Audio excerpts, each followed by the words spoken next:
should be, but I'm gonna double check. You guys look great. We're good?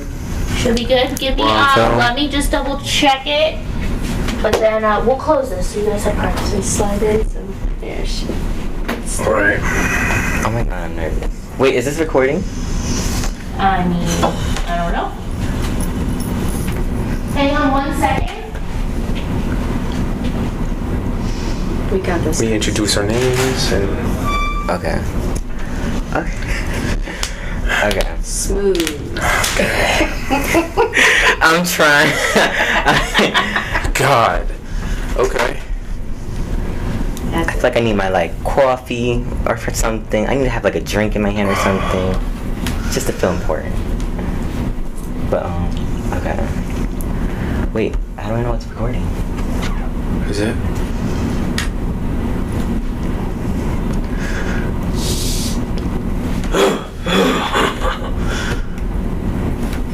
Okay. Alright, I think we're good. Are we good?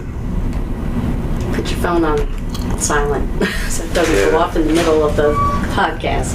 Is it on film? Yeah. Okay, they can hear us? Yep. Okay. We're gonna close this though, so you guys don't have an extra echo. Yeah, I just told them to shut their phones down. Well, no. I mean, close this door so you don't have a hallway echo. Oh, okay. Okay. So I have to move? Yep. Okay. Or scooch it down that way, one or the other. Okay. We good? I think so. All right, cool. Alrighty. No breathing. Alright, we'll share. Alright, we can do that. I can't hug the mic. Okay. Alright, you ready? How you guys doing? Hey, we're doing good today. Doing great. Welcome back to the podcast. Hi. So my name is Jermaine. If you guys didn't know, your name is. My name is Jake Woolley. And I'm Lori Dunham. And today we're gonna be talking to you guys about 3 major giants in the e-commerce and retail industry today. Walmart is one of them. Walmart being one of the biggest public corporations. It's a large discount department from its online aspects as well as its in-store parts.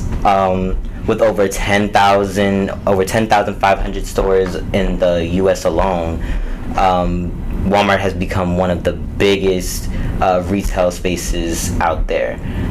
Oh my God, we're not even recording. Take 2. Take 2. Oh my God, we're not even recording. Push shot. Sorry, you guys. Technical difficulties. Technical Hold on difficulties. 1 moment. Alright, here we go. Alright, take 2. Alright, so you guys, welcome back to the podcast. I'm sitting here with my good friends Jake and Lori. Yes. Look at each other, not the camera. Ignore the camera. Pretend the camera's on. Yeah, Oh, Okay. I'm okay. looking at him. Alright. Okay. Jake and Lori, how are you Yeah. guys doing today? We're doing just fine. Doing pretty good. Feeling alright. You guys ready for this podcast? Absolutely. Yeah. Feeling nervous? Not a bit. Not a bit? Nope, we I got feel that. this. I A feel little that. tad. Little but tad? We're going with it. I feel like you're cool with it. You're cool. Yeah. Alright, so but today we're going to be talking about 3 major giants in the retail spaces, e-commerce as well. One being Walmart. Walmart, I'm sure we all know about Walmart. Yeah. It's probably one of the biggest public corporations to date. It was started by Sam Walton in 1962, and since then it's grown to over 10,000 stores in the U.S. alone. So they've come a long way. They've come a long way from just one man alone, Sam Walton, starting this one amazing idea, creating into a $1 billion industry. Wow.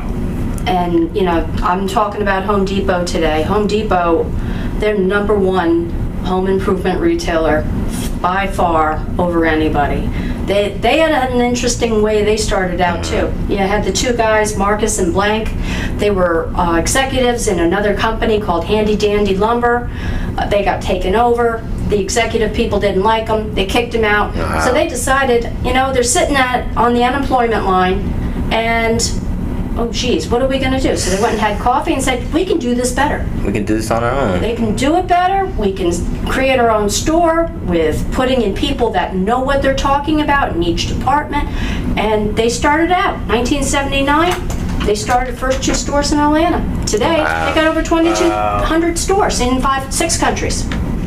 Okay, Home Depot. Yeah, Home Depot's Yeah. cranking. They exactly are. You know, if it's the first like tool store or hardware store, I'm going to Home Depot. Of course, It is. of course. It's the first thought in my mind. Of course, when I'm going. not just Home Depot, Walmart as well. Walmart. Can't leave us out. Walmart as well. Cannot leave us out Yeah, of there. exactly, but you can't leave. Costco, okay. Costco is one of the biggest bulk store items, and it's throughout the whole United States, and they're doing very good every year. And Costco stays packed. Like I'm gonna tell you, All the if you time. guys have you guys been to the brick Costco?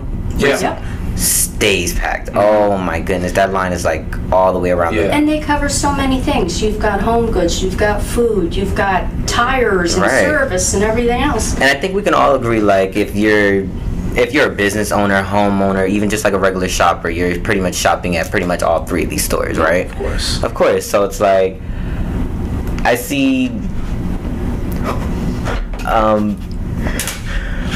if so Walmart Yeah. does really good in sales, we would say, right? Yeah, it was amazing. It does really amazing in sales, and they have amazing quality for low prices. They offer different brands of things, of generic items, possibly even pharmaceuticals. Like I know what Costco has plans as well, right? For pharmaceuticals? or- Pharmaceuticals, right? Yeah, of course. You can get anything towards the medicine, and Yeah, they do have a huge pharmacy business. yeah, it's incredible what they're doing. Home Depot it is. doesn't get into the pharmacy, but No. their online platform is far more than just taking care of wallpaper and paints and wood and plumbing. You go on to their online, you can get all kinds of housewares as far as sheets and towels and everything else you need, candles, paint, pictures and stuff like Right. that. I didn't realize how much they did until I actually just looked it up online and said, holy mackerel. I know. That's crazy. All three of our businesses here, they all What about financials? What are these guys doing? they're doing something right.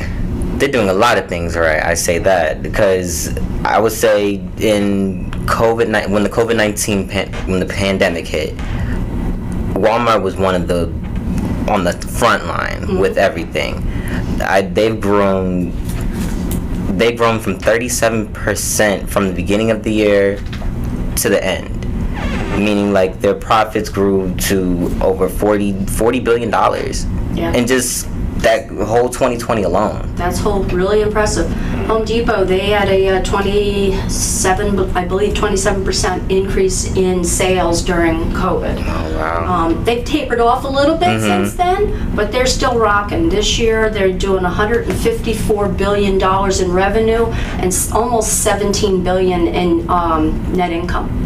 Not too bad. No, not too bad at all. And they're still looking, even with the recession that we're into right now, they're still looking at over 4.5% of an increase in sales over last year. Absolutely. So that's not bad. Absolutely. How's What about Costco faring? Costco is increasing. It's Okay. been increasing for over 10 years, and it's been incredible. But the pandemic did affect them a little bit. I Right. mean, during the sales, they offer so many products, but the one that they scaled higher on was like toilet paper and all like the essential needs. Right. Because all of our companies were very essential during the COVID-19 Absolutely, yeah, they pandemic, were. you know? People were stockpiling toilet paper. You couldn't even Yeah. get it. Absolutely.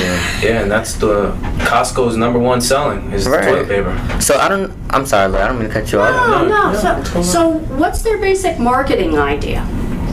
The basic marketing idea for Costco is just to keep the loyalty great, and it's to have a membership. You know, to go to Costco, you would need a membership, and it's $60 a year, and it just offers you a wide selection of all the products that they offer, such as Kirkland, which is a private label that Costco has, such as water, Kirkland water, Right. and all the way down to shampoo products. Absolutely. They even have, I heard, Kirkland, they have their own brand outside of Costco as well. I remember their home store, right? Yeah, their downtown. home store. Yeah, I remember you were telling me about that recently. They've really spread out into that. But I mean, what about Walmart? What did they, what's their, I mean, we know they have a low price, but what else is their strategy to market their products? Their whole strategy, Walmart, is to save money and live better. Being able to find the most quality product at a lower price. Nobody wants to be shelling out money for only 3 items and spending almost $1 million, pretty much. Yeah. I'm sure we can all relate to that as just regular shoppers with all this inflation going on.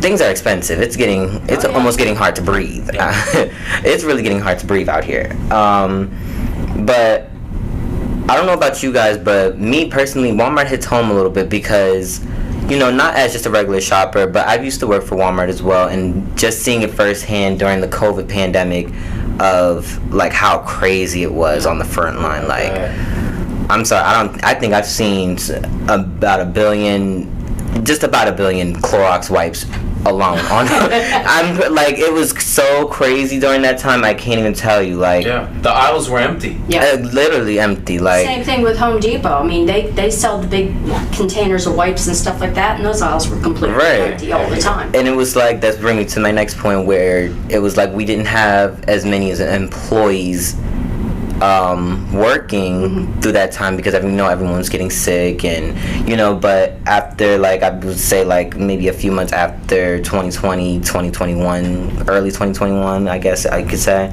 like, I guess some people started to come back to work.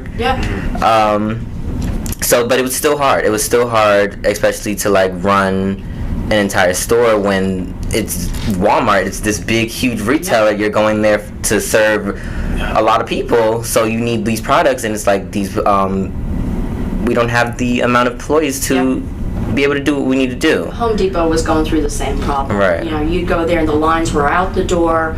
I mean, it was great that they were open, and they were only allowing so many people in and everything, so the management really was handling things well, but they were having a hard time getting employees in. But Home Depot's marketing strategy is they want to have everything set up so that it's a pleasing environment for their customers to go into. They want to have enough employees that know what they're doing in each of the departments. Right. They follow it's generally a 4P process, but they've gone to that extra mile on the 6P process, where they also consider people and process as well as their positioning and the price and all the others. So it's really quite interesting with Home Depot, the way they've done that. I mean, when I started looking at this, my whole reason for checking it out is because I've got stock in Home Depot, and I'm looking at my stock portfolio, and I don't know about anybody else, but mine is in the where. Right. And I wanted to say, okay, who should I be getting rid of? So I started looking at this, and I was like, oh, okay. And you look at the financials, and you see what they're doing, and it's like, hey, okay, I'm going to keep this one. They're doing really well. But it's going on to it. I mean, the stock ownership, they're owned by some big companies. They're owned by Vanguard and BlackRock, and some really big names. There's some really big names in the industry. Absolutely. What about Costco? Costco, I'm pretty sure Costco being able to buy things in bulk like that, like, I'm sure it's probably was rough for them as well during the COVID-19. It was really rough, but when everyone was just not focused in the beginning because they didn't understand what was going to go on during the pandemic. It was a scary time, for sure. It was a little bit unorganized, but they had to find a plan, and they got situated, and the company held up to its standards, and they helped the employees. The employees were frontline employees, such as Home Depot and Walmart. Right, some strategic planning. Yeah, so they offer them hazard pay, and they spent millions and millions of dollars over the United States and every Costco on having high standards on sanitation to keep the employees safe and the customers. Also the customers. As well, And that's what we can all agree on with all three of our companies. They all tie into each other to where they're fitting household needs. Not even just household needs, but for business owners and just regular shoppers as well, like yourself and I. Yep, the needs for the customer as well as the employees were pivotal, and pivotal during COVID, and even today. They're still going through the phases where they're making sure that everything is clean and sanitized or whatever, because we still got stuff floating around. Absolutely, out there. absolutely. So, Where are we going on with the social media?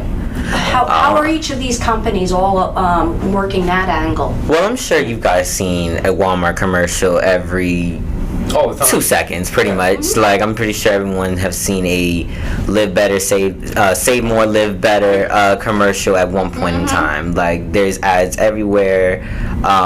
Social media presence, I would say, like, individual stores themselves, they have like their own marketing teams to be able to, you know, interact with the community and be able to gain that interaction from the surrounding people that actually shop at the places that they, you know, enjoy to shop at. Social media presence for Walmart is really huge. Yeah. Because that's really their entire motto. Like, you're based in the community, so why not bring the community in? And Home Depot's doing the same thing. They switched up their logo in I think it was 2019 to Doers Get More Done, and they wanted to put more of a focus on the customer, whereas previously it was more of a finance kind of related logo, slogan, I should say. So yeah, Doers Get More Done. So that's where they're at on that. But Home Depot, they're on all kinds of social media. Absolutely. And they're doing really well. Absolutely. I mean, Costco, for example, the social media thing is Yeah. not really there though. I feel like I've never really seen like a Costco commercial Yeah. like in my face. You're not really gonna find it because Is the membership? It's because It's the membership. Membership. If you don't have a membership, Yeah. you're done. Yeah. You I mean, cannot see it. You yeah. cannot get in. I mean, Home Yeah. Depot has kind of a membership. They to advance their sales, they launched the Pro Shop, Okay. and so that equates to, you know, handling the pros equates to like 50% of their revenue. So they've set it up so that they get discounts and special Yeah. little perks and stuff like Yeah. that. You buy so much, then they can send you something free. Yeah. My son's a tile guy, so he's always getting Oh, something. that's really good. But it's good for that. That's very similar to Walmart. They started their Walmart Plus program just recently during the COVID-19 pandemic. They started it because obviously people can't come into the stores, so you want to get things delivered to your home. Yeah. Contactless, it's really great for people who can't really get out of the house, can't get out. So that's very similar to that's exactly what the world is actually moving towards. Yeah. Everything just being online, and that's just the way it is. It's more faster, it's efficient, depending on where you go. So I would say that's really good. Yeah. That's really good. So basically, in a nutshell, I mean, we've looked at all these companies. They're all Fortune 500. They're all making buku money. Home Depot stock, I think the last time I checked, was at $307 a okay, share. It's down a little bit since COVID. COVID, they blew it out of the water at $397. But, you know, that's in this market, that's, you know, understandable. But, I mean, they're all doing very well. Their management really has, you know, set the tone for what other companies should be striving for, and yeah, Absolutely. they're not going anywhere. Yeah, I believe Walmart stock right now is at the beginning of 2023. I believe is 127. It's supposed to be 170 ish by the end of 2023. Yeah. So they're gonna be. It's going up and up and up. It's yesterday's price is not today's It's price. always growing. Yeah. Yesterday's price is not today's price, and Costco's doing well. yeah. So basically, as far as the audience is concerned, if you're interested in buying stock, any of these three companies will do you well. They handle the market in consumer goods, which is always a safe bet. Even during COVID, as we saw, they all made money. Yeah. And, Absolutely. And that's where we're at. So I hope you've enjoyed the podcast, and we'll tune in next time. Okay. How do I stop? Okay, I think I stopped it. Yeah, it stopped.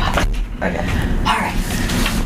Oh. I think we were getting ready to run over, so that's why I kind of cut it Yeah. short. Was that 15 minutes? It was 16. Really? Mhm. Pretty good, huh? That felt like 5 minutes, 10 minutes. I 16 know. minutes. She said 15, so we did it good. I could have went going. I think we wanted to did keep okay. going. File. I think we did good. We covered everything. I wanted We to kind of keep circled around a couple Yeah, times, we did. we but that's did. okay. We covered everything. Yeah. That's why, I mean, I hope Okay. she don't yell at me for flipping the page, but I wasn't, No. obviously, Laura, was you not were reading great. off of that. You were great. No, Laura, you were really good. I was like, oh my god, I hope Laura knows what next to talk about. Well, Yeah, that was that it. I was was just, transition. yeah, so. Oh, I could have went going. Oh, I could have said some more. You did fine. Yeah. You did fine. Yeah. You covered a lot of your statistics earlier. Mhm. Like I said, we all kind of circled back Yeah, around, yeah. and that's what it is. If you're having a podcast, True, and you just just go back have and them talking. yeah, hang out. Okay. All right, now we can go sit back and relax and watch everybody else. All right, I think we're still on film. Are we still on film? I think so. I don't know. I'll go get her. Okay, I saved our audio. Let me go get her. It should be good. Oh my god. It's my hair wet. For me. You did good. This doesn't You're good, you're oh, good. that's Oh my god, that Good. was... Holy cow. You did good. Stop.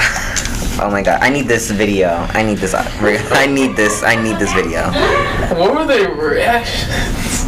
We see everything you guys are talking about doing, all of that. So there's no secrets. Oh my god. Yeah, well, it wasn't. I would love to have you on a podcast. It's Yeah. phenomenal. Really? Yes. I need this video.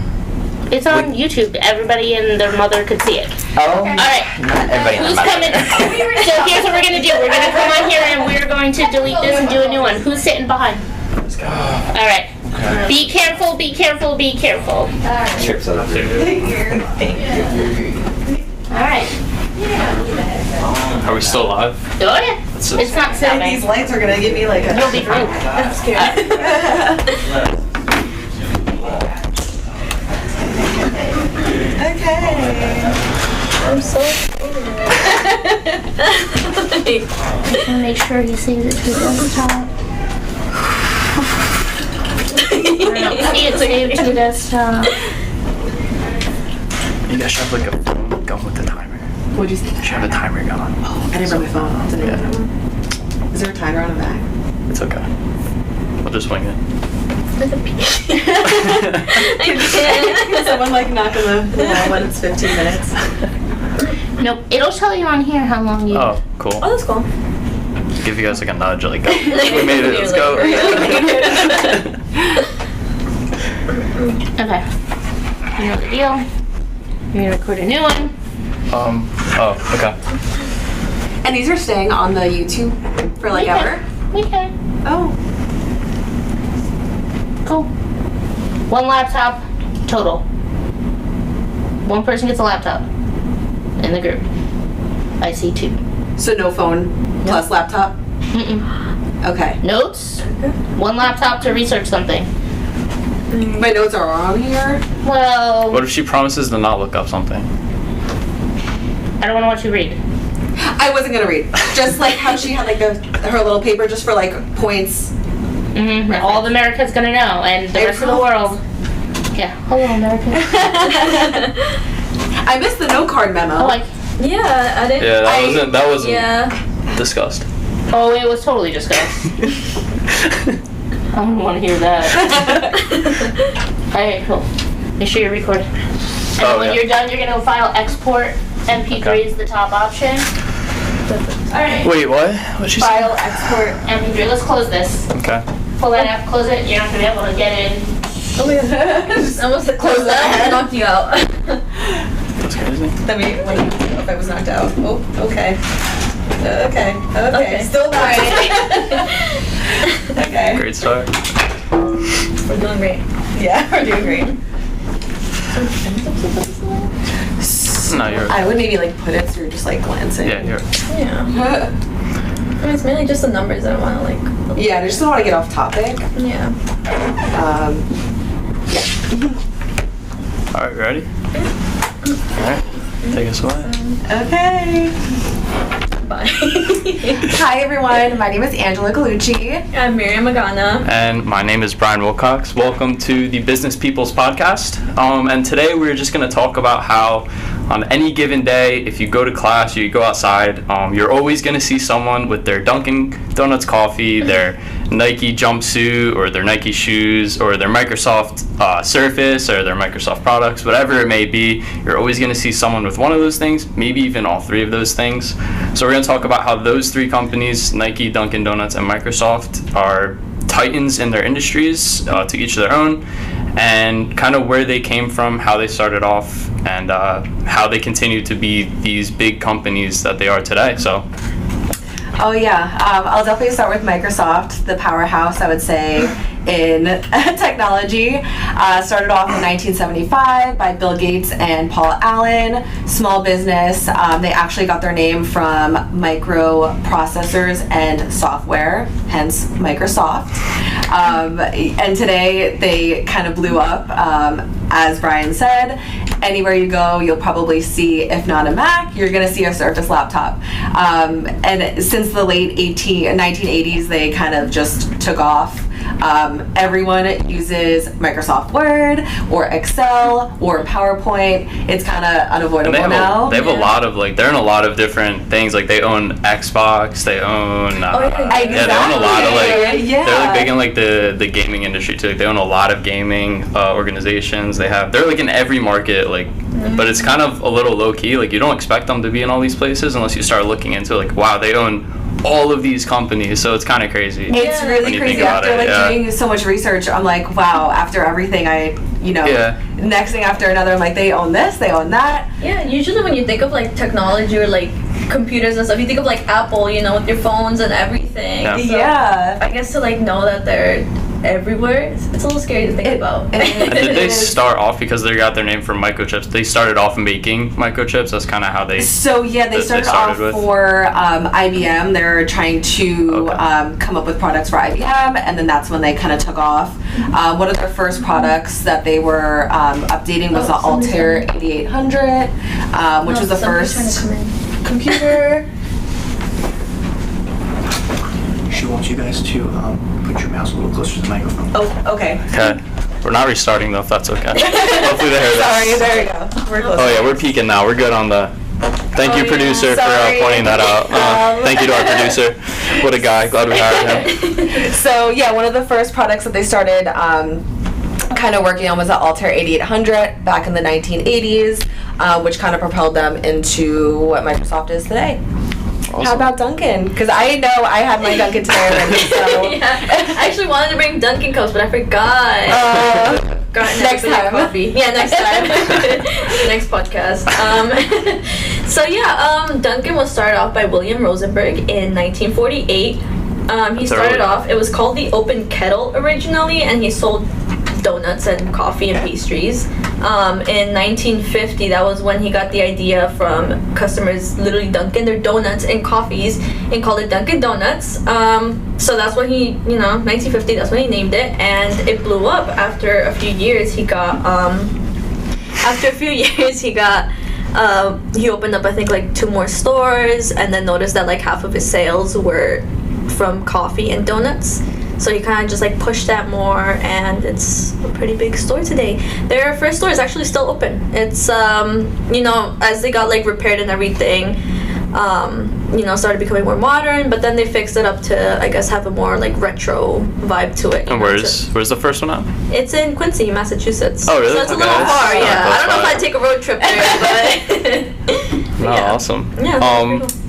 So one thing I noticed about your guys' companies that also applies here is all three of these, surprisingly, even though they're still so big today, they all started like back in the early mid 1900s. So Nike actually started off in 1964, but they weren't Nike as we know it today. They were actually Blue Ribbon Sports. And interestingly enough, it started out with a track coach and one of his long distance runners at Oregon University, where pretty much their love for running, they got inspired to try to make the best running shoe to win the most records at their college. And it started off where Phil Knight was the runner and Bill Bowerman was the coach. And Bill Bowerman went to Japan, saw all these crazy running shoes that he really liked, was like, hey, I'll sell your shoes in America.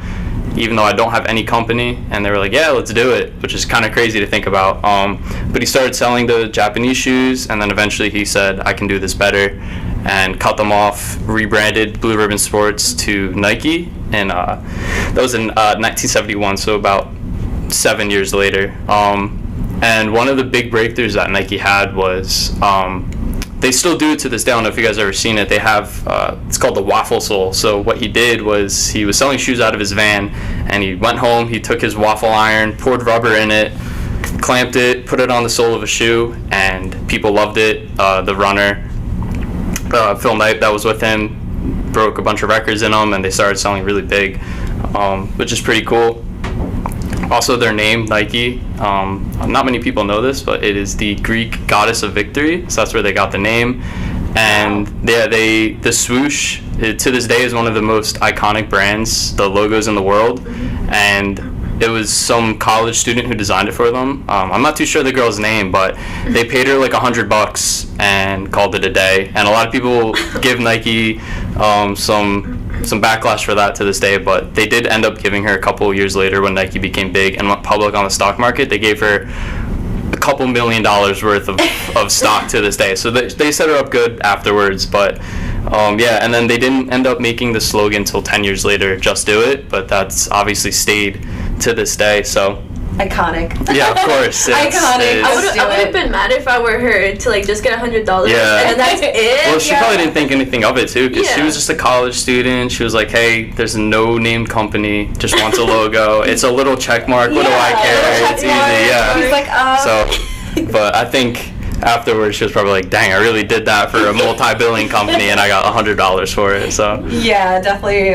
I mean, I wouldn't even be mad though if I got stock. Oh yeah. Yeah, after all So, that. The stock, they treated her good, so no backlash there. But not a lot of people know that they ended up doing that. A lot of people just look at the face value and kind of hate on Nike a little bit. But Well, I wouldn't have known that until you told me, so. well, I mean, and think about it now. So kind of going into their numbers a little bit, since she had all of those stock, and obviously Nike is one of the biggest, actually the biggest sportswear company in the world today. Not just in the United States, that's in the world.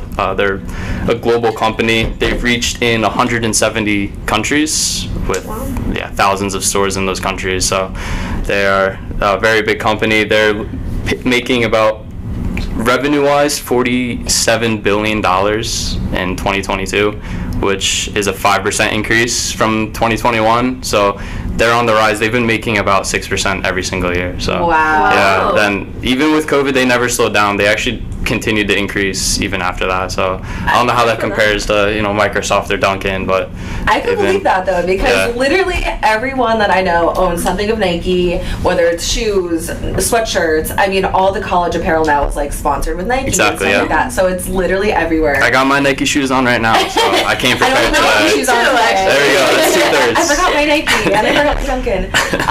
But yeah, Microsoft made $207 billion in 2022. So definitely huge revenue Yeah, that for puts them. Nike to shame for sure. Well, I mean, it just goes off like all the products they have, like you said, Xbox, they have Microsoft Office, Microsoft Word, Excel, There's so many. PowerPoint. They're so diverse. Yeah. The laptops, they have like a cloud storage as well, kind of similar to Apple's like iCloud. They have I didn't know Azure, which I didn't know either. So, yeah. Yeah, so in terms of Dunkin', they've made, I think, so in 2018 they made $1.27 billion in revenue. 2019 they went to 1.31, and then in COVID they went down a little bit to 1.25. Because COVID, 2020. Not a lot of people are going out getting their coffee every morning. So. But they've been growing since then. I'd say their market share now, they're the second biggest company, coffee, company in the industry. I'm guessing Starbucks is over them. Unfortunately. I like Dunkin' better than Starbucks. And Unpopular opinion. I know. I like Dunkin' better. I like Dunkin' better. It's more consistent. Me too, yeah. So their market share is 26%, where Starbucks is 40%, Oh, which wow. is more than double. Yeah, that's crazy. Humongous. Yeah. I mean, that right there is like, 80-something% of the market. So it's not really like, there's not, I guess, a lot of other competitors. They kind of run the show, and then you have like Rook and other smaller companies like that. Yeah, but they're the biggest. Nike's kind of the same way, where they actually have, what is it? Let's see, they have 39% of their market share, which is pretty crazy. Wow. Yeah, only really rivaled by like Adidas, and after that you have Puma and Under Armour, which they're there, but they're not actually that big of companies. there. But yeah, but Nike is Yeah. by far the biggest in their market, and yeah. So kind of similar, but I mean it's tough because it's a little different of the products. But for the Microsoft Office family, I believe the market share dominated at like 69%. So That's ridiculous. definitely for like yeah, so definitely crazy that they could pull that off. But everywhere you go, I mean, you see Microsoft Oh, yeah. Office. Yeah. I think all schools give you access to Office software, right? I mean, I got it through Kane, and it was Probably, I yeah. don't think I've ever used it. so But yeah, I mean, right there, like their partnerships and stuff is great. yeah. Good for them. Yeah, with you know, for a long time people thought that they sold donuts more, but actually their like number one selling product is coffee. You know, there's over 15,000 different ways to make your coffee.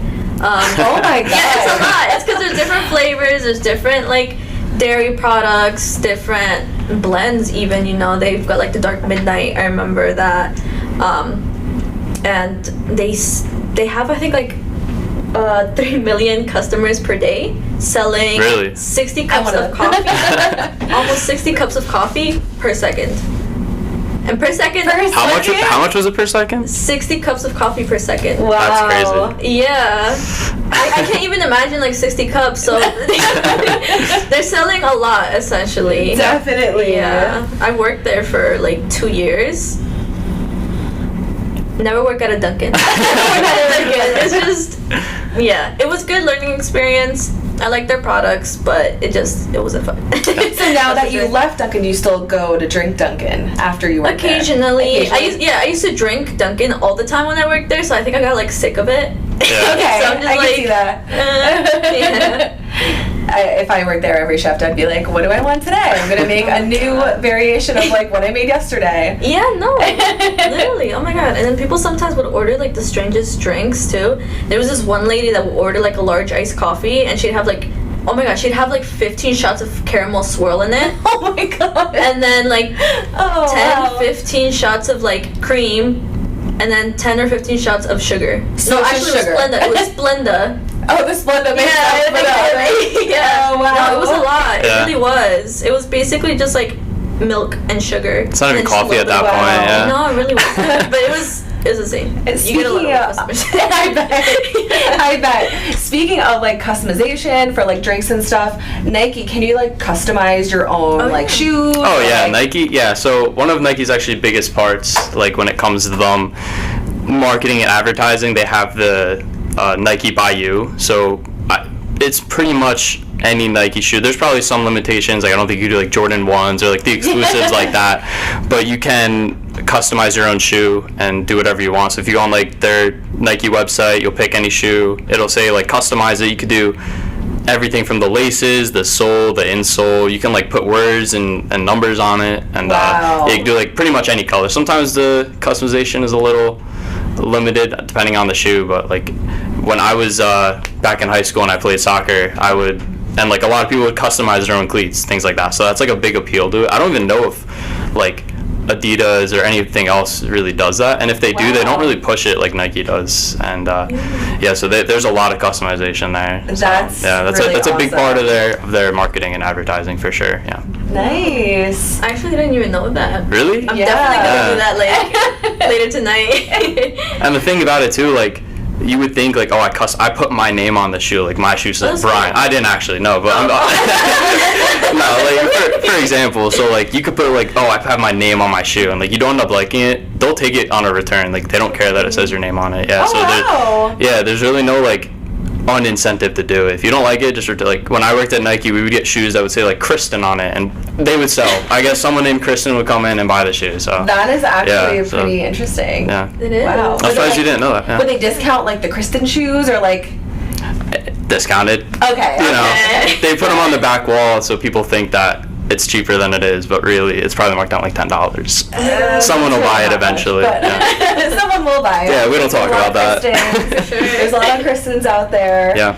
I do want to touch really quick on Microsoft's like mission and their ethics, because I really think they're doing great things in like technology business. Since 2017, they helped over 50 million people gain access to technology. In South Africa, they're connecting people who are less fortunate with access to internet and career opportunities and things like that with the help of a huge brand like Microsoft. So that's really good. They have a great mission statement. They pride themselves in respect, accountability, integrity. It's really great. I don't know. I would back the company 100%. Let me ask you this, and you might not know, and I'm sorry if you don't, but I've heard it before, and I know it was one of the big tech companies where I think it was Microsoft, I could be wrong, where for their processing chips, they made sure 100% that like the minerals that went into it, like precious stones, it was 100% not like a lot of like those stones will come from like the like war lands of Africa, where like in the jungles and stuff like that, and they made sure that their gems did not come. They were like 100% clean, I think they called them. I think it was Microsoft. Yeah, so I didn't see that, but maybe I will follow up on that. If not, they should definitely do that, because that's a good market to kind of get into, of like, hey, we have friendly products, like even though you might not think about it, like Nike, for example, they get a lot of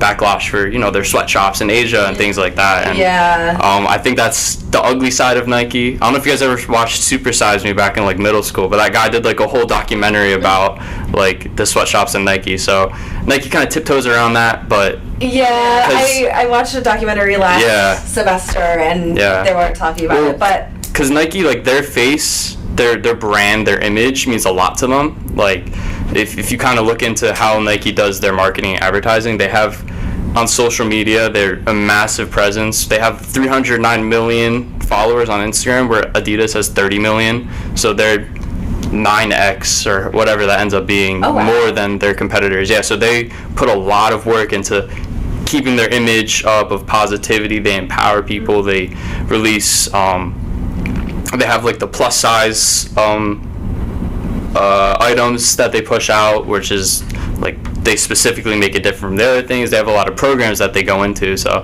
they're a company that cares a lot about their image, and their marketing revolves a lot around that. So wow. I mean, speaking on followers on Instagram, Microsoft only has 4 million, so that's crazy that they really have that. Yeah, I would think more too. But do you want to dive into the marketing aspect? Yeah, for sure. Yeah, for sure. Yeah, absolutely. I mean, if you're a marketing major like myself, Microsoft really hones in on the 4 P's of marketing, which is product, place, price, and promotion. So products, I mean, we already said it. They have Xbox, they have Surface laptops, they have Word, they have Excel, PowerPoint.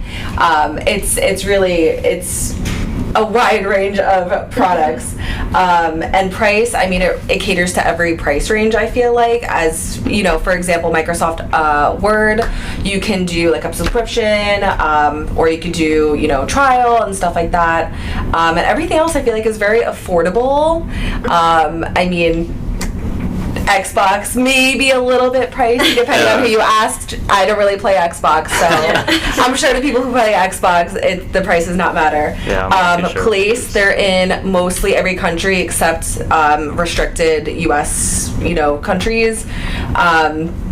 Promotion, they, like I mentioned earlier, they partner with colleges to provide like Microsoft Word and stuff like that for students.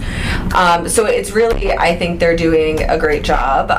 Like you originally said, you'll come into school and you'll see someone carrying their Surface laptop, and it's like, personally, I won't use Microsoft Word or like Excel. I'm more of a like Google Sheets and Google Docs kind of guy. Personally, I think that's a lot of our generation. Like most people are like, oh, I'm hopping on the Google, I'm gonna share the docs with you. Well, I know, but like, I don't know, I'm still a Word girly till like I die. I don't know, it's just like I won't even go through the trouble, like you said, like Kane will give you Microsoft Word for free. I wouldn't go. Yeah. I'm using Docs. It's so for me in high school. Like, Yeah, Google applications exactly. since it was like free. Yeah. So we would just kind of like go on everything like, hey, share the slides with me, and I'd be like, okay. Yeah, I know like Word and Excel, it's iconic, but Yeah, for sure. Maybe because I'm think- older. well, I How old think you it's- guys? I'm 26. I think it's more so like in the business industry. Like when I go to work, like they're like, oh, we're using Excel and Word, like nothing else, and like PowerPoint or whatever else they want. So So maybe then you come home, you're like, oh, I don't want to do that anymore. yeah, oh, this is always what I used, but yeah. But how about you guys for marketing? I know you touched a little bit on Yeah. Nike's. Well, kind of like, so Microsoft, you said, is in a lot of different areas. Nike is too, when you think about it. Like, yeah, they're in the sports world, but like the sports world is huge. They're in tennis. They have Serena Williams as one of their sponsors. They're in basketball. Obviously Jordan is one of their biggest brands, and they have a lot of sponsorships like KD, Giannis, a bunch of people like that. And they all have like specific shoes too. Oh, we're time. Oh, dang. All right. Well, what about Dunkin's Okay, so real quick Dunkin', before we wrap it up? They've run a few campaigns. In 2006, they came out with their America Runs on Dunkin' slogan. Also iconic. Yeah, For for sure. sure, definitely. I think more I remember iconic than just seeing it all do the it. time growing up, and just recently they've been trying to aim towards like, young adults and students, and they did a little campaign with Ice Spice. Ice Spice. They have an Ice Spice campaign. I never want to drink Dunkin' again after that. Yeah, they made the Ice Spice Munchkin drink where they mix in a Munchkin into a frozen coffee. Haven't tried it. Never heard of the idea when I worked there, but it's interesting, and they promote. I know I saw it promoted on Instagram where they'd be like, All right. Well, thank you for joining and tuning in. Time. Oh. I've been watching your time. No, I don't know how. I was looking. Oh, is it that up there? 23 minutes? Stop recording. Oh, we're moving, team. Yeah. Oh, Hit stop. Did you get it? no. Yes. Sorry. sorry. Hit file. Yeah. Export. Export. MP3. MP3. Save it to the desktop. Desktop. Save. No. Type in your name at the top. Oh, we're not Lori, Jermaine, No, or because Jake. you're gonna write over theirs. Group? Oh no. Just group 2 is fine. Group 2. Brian. You're fine. It went really fast. Miriam? It did. Save. 15 minutes. Wow. With I thought that was a recommendation. no more than 20 minutes. Oh, I didn't know that. Is that done? Saved? Exported? No. Go ahead, hit it. Huh? To export it. And then No, I am. It's going. top left, you're gonna hit the X on your no, in your actual where your sound waves are. Okay. See the bar on the top left? There's a little X. Yes. Hit that. Okay. Cool. We're new. Done. All right. Thanks for tuning in to the Business People's Podcast. The Business People's Podcast. Go, guys. Don't go over 20 minutes. Oh, we know. All right, so you start recording when it's over. We'll export it. Already on camera. Keep an eye. Do we have to put the headphones on? You don't have to. I mean, kinda you'll do be just able to to hear it. tell if you're blowing out though. Okay.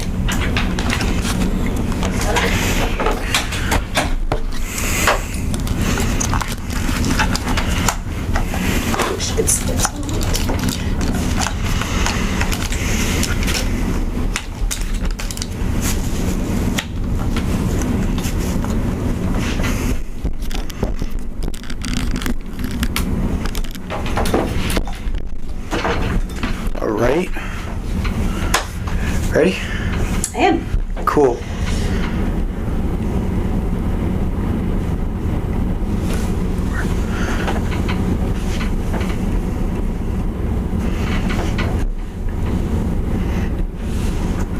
Okay, so welcome to the Grand Slam Gridiron Podcast.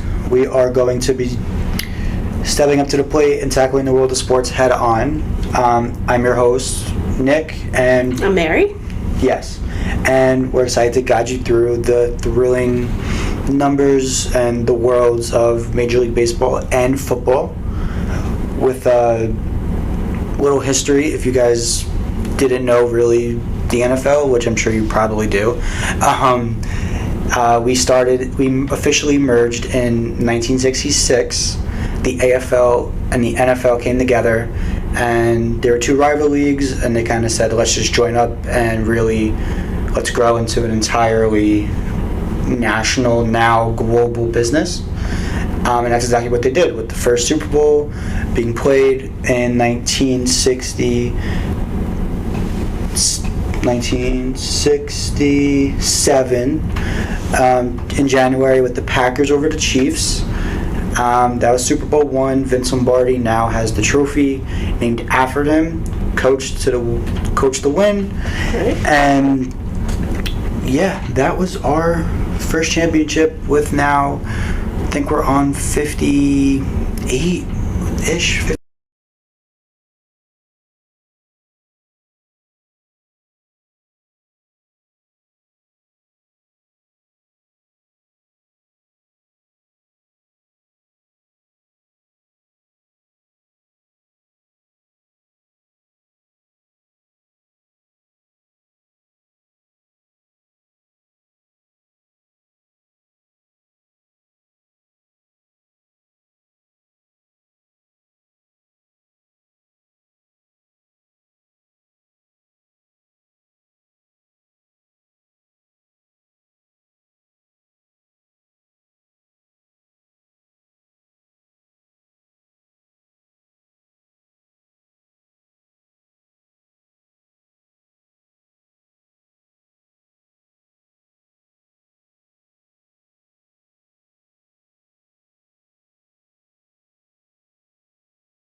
So you couldn't see us at all in there?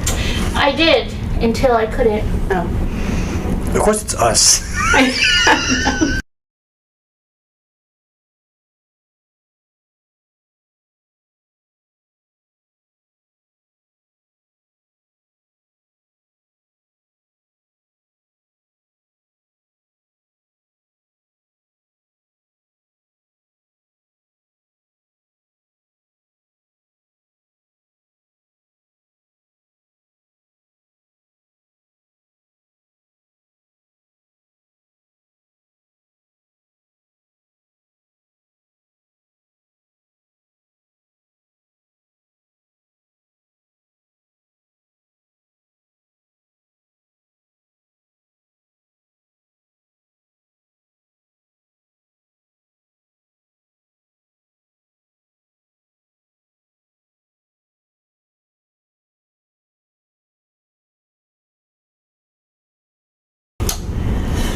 The only thing was we didn't, like, you went right into the history without doing like, the transition. So did you, when you start over again? You're live. Yeah, we're gonna start over again. How about you? Yeah. So I'll give that paragraph, and then you do the transition. Yeah, so I'll talk about and Yep. Alright, alright, let's do it.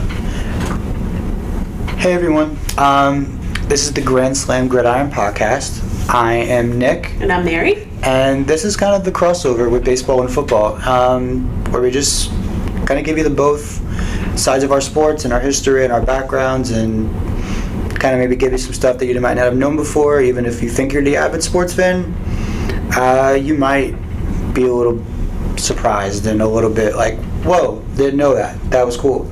So that's kind of where our value is, and so that's why we're here today. Yeah, so I'm sure some Philly fans out there must have been a little disappointed with the outcome of not making it to the World Series. But the, Arizona Diamondbacks, they're going to go. I think it's like the first time in 22 years, so Really? Good for them.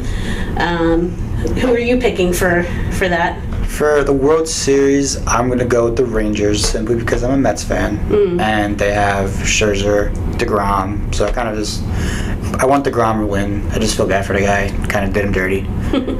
So I really told that guy it was good. So Yeah, I gotta say, I he mean, was hurt.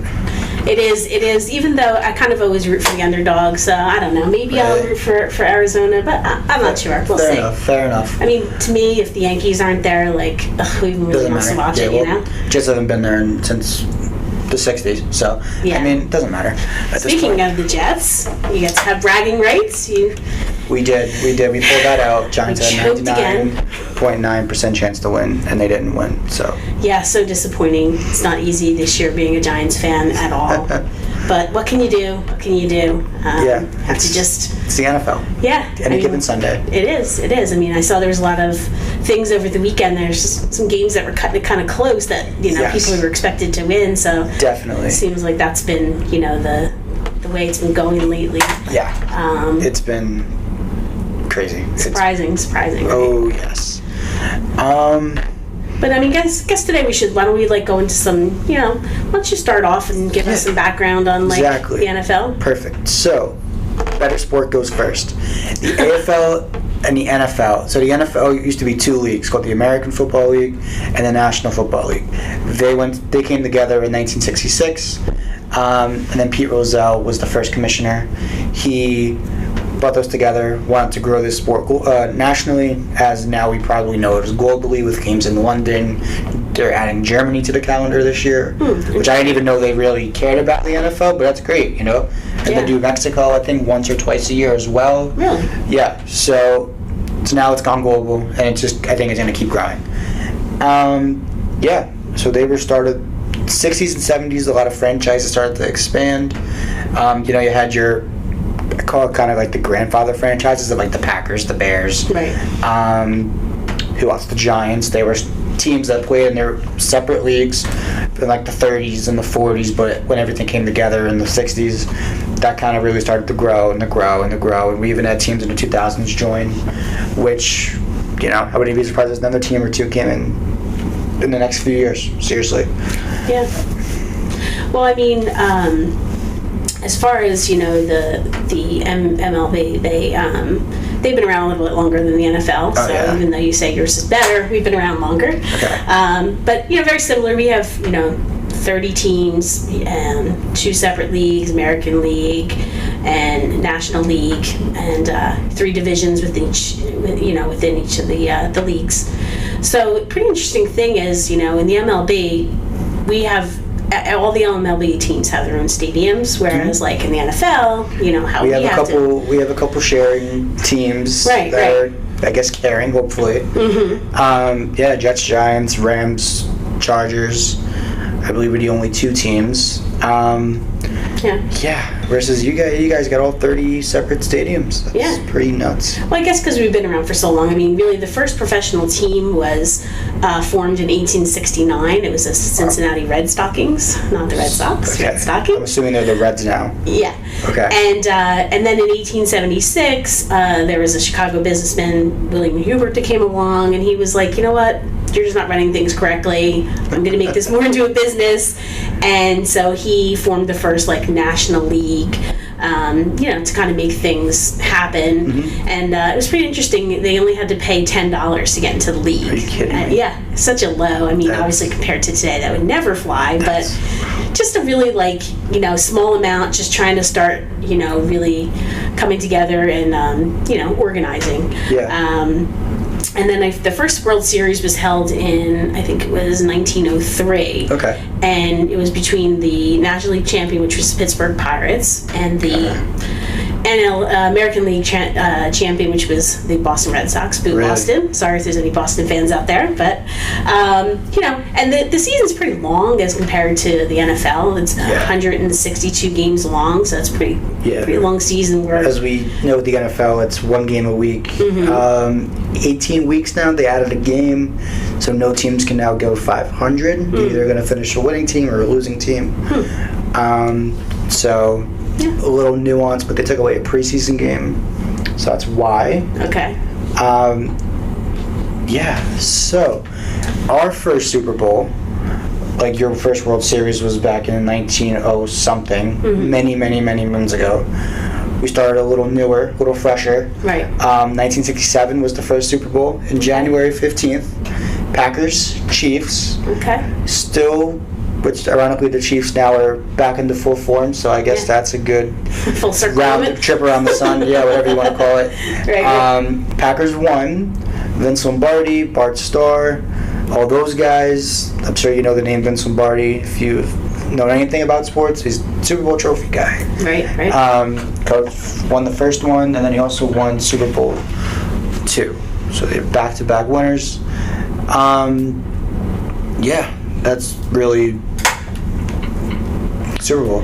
Yes, yeah. I mean, another thing that I thought, like in the history of when I was looking and researching, was that when you were first buying a ticket back when stadiums were, you know, having games, you only had to pay about $1 to get in. Wow. Now the average is around 37. So Okay. I guess because the season spread out so much. I mean, in the NFL, what do you say the average tickets probably for a regular Average season? NFL ticket today is $377. Wow. As opposed to 15 years ago, even you can get in for 62. Wow. Average. Well, with numbers like that, you can kind of understand, you know, why the revenues are where they are. So I mean, Absolutely. let's kind of go into the numbers then. Okay. Why don't you want to start off with your numbers? Yes. With the NFL raking in about $19 billion a year in revenue each year, that gets split evenly between all 32 teams. So that would be $347 million. No matter how good of a team you are and how sucky of a team you are, like the Jets have been, and the Giants have been, and all of our New York and metropolitan sports have been, Right. you still get $347 million. Now, the Cowboys, Dallas Cowboys, are the most valuable franchise with over $9 billion. So you say they're doing something right. Who's the most valuable team for you? So for us, it's my team, the Yankees, of course, and they're, you know, Fair they're basically valued at about $7 billion. And the Miami Marlins are the least, but they're still $1 billion, so it's not really that bad. I mean, the average revenue though that the MLB brings in is about a little over $10 million, and the average revenue per team is pretty similar to the NFL, but pretty close, $344 million per team. Okay. So I mean, like you said, it doesn't matter really on the stats of where you are. You know, Still get a nice check at the still end of get a the nice season. check, yeah. Absolutely. So I mean, it's worth it to be, you know, be in the league and, you know, kind of Yeah, participate. a lot of these owners probably aren't going to sell unless an allegation comes their way. As you saw with the Commanders and the Redskins past couple years, that is an entire, read that on yourself. It is a crazy story with the old owner there. Yeah, I'll have to look that up. Yeah, it's nuts. Our average value for a team is $5 billion, which is nuts in Yeah, itself. that's- Like, no, that's a cash cow you're sitting on. Oh yeah, for sure. I mean, in the average MLB team is worth about $2 million. So I mean, it's not $2 million. Excuse me, $2 billion. So you know, it's Yeah. it's okay to be in the MLB, be a team in there, and be part of the organization. You know? Where, so I don't know if you know this about the NFL, but our media deals are registered in all of the 4 major sports, where we rake in about, next 11 years, we have $110 billion worth of media deals between ESPN, Amazon, NBC, CBS, Fox, all of those guys. Even with Apple coming in soon, they're saying. Who knows? But Yeah. See, I know in the 2022 season, the MLB TV deals totaled about $1.8 billion. So really, yeah, but I Okay. mean, still, NFL seems like they're kind of, you know, pulling it in, and I wonder if something has to do with, you know, like I said, the longevity of the season, and you know, getting people to really like stick to. I mean, if you're an MLB fan, like of any of the, you know, baseball teams, you have to be dedicated if you're watching all those games. That's a lot of TV. I'm a Mets fan, but I will be completely honest, and I will say that I don't watch every game. Even if I'm watching a full game and I have time to watch it, I'm probably only paying attention for a solid maybe half of it, just on my phone, on whatever. Right. And I have friends that are Mets fans and Yankees fans as well that are watching they're like, I watched the whole game. I saw every pitch. I saw every swing. And I'm like, okay, that's great. Like, power to you. Great. You could update me then. Yeah. Because I just don't. I think it's been a little bit better with like the new rules and everything. The pitch though. clock, I guess, too. That helps. Yeah, I think that's Pitch kind clock. of like brought down like. But on the it they definitely have. has, yeah. But it's just like that time between the pitch and the hit. It's like just it's long. Like you're already in the back of your head. You're like, all right, I can watch 2 TikToks. I can scroll through Instagram for a hot minute. Right. Before whoever's throwing the pitch or whoever's taking the hit. True. So, whereas like football, it's like, all right, you got 40 seconds, but you're really not even using all 40. It's like really 10 because it gets. Yeah, and I think It's with quick. like the red zone, like having the clips. Yes. That That definitely helps. that Scott kind of Henson. like condenses everything down for Yeah. any of the people who have like a short attention span. Oh, yeah. It's to me it's kind of annoying. It's like I know it's like I kind of really hate the red zone because it's just like. The channel, it's just I love it. annoying. I know. I'm sorry. I'm I love sorry. it. But my husband, I always tell him, I'm Respect like, to this Scott is Hansen. so annoying. I'm like, I feel like you don't watch your team because you're looking at the red zone and you're watching all the different We things have with to- fantasy football and everything else, You have fantasy, and then you have every single bettor out there who's probably like keeping track of who's getting touchdown, who needs passing yards, who needs a passing Over, touchdown, under. rushing touchdown, over under, your spreads for your important numbers out there. And then, something that's interesting too. Do they have like the NBA? The Major League Baseball does not have a salary cap, but NFL Really? does, right? So Yes, so we do have a salary cap. It's about 200 million or so. Yeah. For each team to spend is 175 to 80 million per roster. You have to minimally have on your roster and guaranteed contracts. Okay. Then you have your cap. So there's got to be some kind of middle area where you can't just cheaply be so cheap, and you also can't just be like the Yankees, for example, and just Right. buy whoever you need to buy. Sure, if that's how you look at it. Yeah, it hasn't worked out. Not this year anyway, but in the past it has. Yes. I mean, the MLB also, their players have like a guaranteed minimum salary, which is pretty astonishing, of $720,000 a year. Really? As long as they're on the active service roster for 43 days. So, and they also have a pension plan if they have 10 years in Yep. in the league. So I thought that was pretty interesting. So your benefits and stuff roll in if you have 3 years of service to 10 years of service. 10 years, you can Okay. get a So full the pension, NFL, fully vested. you have to be 3 years.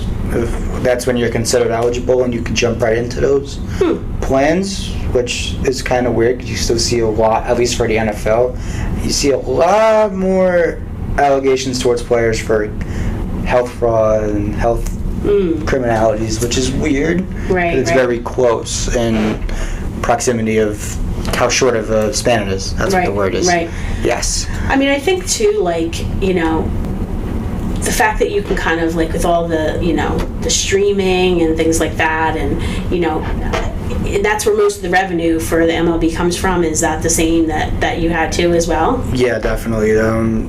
Like we have, like you said, we have Apple TV, we have Amazon Prime that kind of just came in for this year, or 2 years ago. And that this year they actually added the first Black Friday game in all of NFL history, which Right. the Jets will be playing that, of course. They thought Aaron Rodgers was going to play. He actually kind of might play still. If Really? he keeps his Are you weird going? relationship with science up, it might happen. But yeah, I mean, Yeah, I mean, we have like the Yes Network, of course, which is for all the Yankee fans out there and myself. And then but I know that it's like sometimes it gets a little annoying because it jumps around too. You have to go to Hulu, Apple TV, Amazon Prime. So some of the MLB fans were a little bit annoyed with that. But I mean, they do have live streaming on Facebook and Twitter too. So I mean, they do. Yeah, I mean, so the really the social media platform, I think is a big deal for the marketing aspect too, right? Yeah, we definitely do. I mean, all our 32 teams have social media. I'm sure Same. your 30 teams do as well. The NFL does have their own social as well. Same. As long as, like how I mentioned before, with the NFL playing games in Mexico, England, Germany, they have those platforms as well to keep their fans engaged, and as well as teams. At least for the Jets, they actually have an ambassador, like a team ambassador who has like the England, New York Jets ambassador. Oh, gotcha. Okay. Which, I mean, I think it's just crazy how like we're all realizing we need to like get guys out there and just keep explaining, keep our name out there. Which that's just really interesting and really crazy to see how far the NFL has come and how just pro sports have come in a way. Right. I mean, that's weird because like it is kind of, you don't really see, I guess because they're not really set up for it.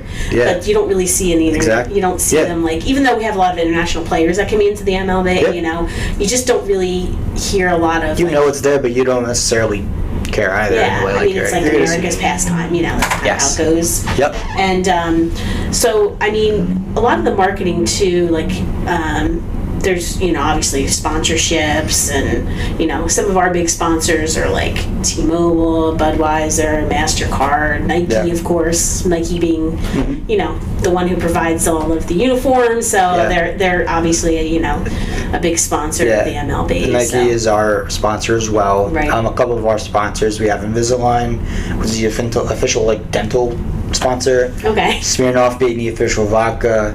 Okay. Bud Light being the official beer. Yeah, we're Budweiser, so Okay. yeah, close. Okay. Bud. Yeah. Mhm. And then the one weird one I saw the other day was oh, now it's on the tip of my tongue and I can't remember it. But it was in. Anyway, point is, Yeah, we have a lot of big sponsors out there as well as you guys, and Yeah, I thought it was kind of weird that we have like Adobe. You know, Yeah. you wouldn't think like Adobe would have to even like. Is there anything else that people That is use? pretty But weird, yeah. I thought that was kind of an interesting Yeah. fact, you know. Yeah. But I mean, from the marketing perspective too, like they use like the 4 Ps of marketing. Each team though has their own product, has their own price, place, promotions, things like that. Yeah. I mean, the stadiums really kind of generate Yeah. their own. Following their own, yeah. and their own marketing tools. But I mean, to me, like, I just think like how much more, I guess it's always constantly in your face, so you don't Yeah. even think like they should, they're doing something Yeah. right. Yeah. The numbers show it. Oh, so I mean, absolutely. there's, Yeah. I mean, And then with the NFL, I mean, yeah, each team has their own marketing stuff, their own hashtag, their own campaign for everything. But the NFL does every month. For October, for example, was breast cancer awareness, just cancer awareness. They have this campaign called Crucial Catch, where you'll see on the sidelines, if you're watching the game now, which you're supposed to be watching our podcast. exactly. they'll Turn the have- game off. Yes. They'll have like their main colors, but also kind of branded around it will be like pink and also like more just colorful outlines saying Crucial Catch. The field's painted, the goalpost padding is painted and done. Right. And then November coming up will be Salute to Service for veterans. Yeah, we have the same thing. Yep. The same, and there's like our games too. Like they'll be like specific. Each game will have like a theme, and then sometimes they have promotions and giveaways. Okay. So I think that's Yeah. a lot of like the marketing of it. Yeah, so. definitely. It's good. So anyway, I mean, I think Yeah. that I think we should get wrapping up here. I think Yeah, definitely. I think we've told the history long enough. We have. And who do you think's going to win the Super Bowl this year? I'm biased, and I'm going to say the Jets because Aaron Rodgers is coming back from this weird, again, relationship with science. It's going to pan out, and the Jets are going to go all the way this year. Yeah, I think Kansas City's going to do another repeat. That's my prediction. But thank you for joining us. Hope you got some information out of our session and learned a Definitely. little bit, of Yeah. something that you didn't know previously Yeah. about the NFL and the MLB. Thank you. Yeah. Have a good night.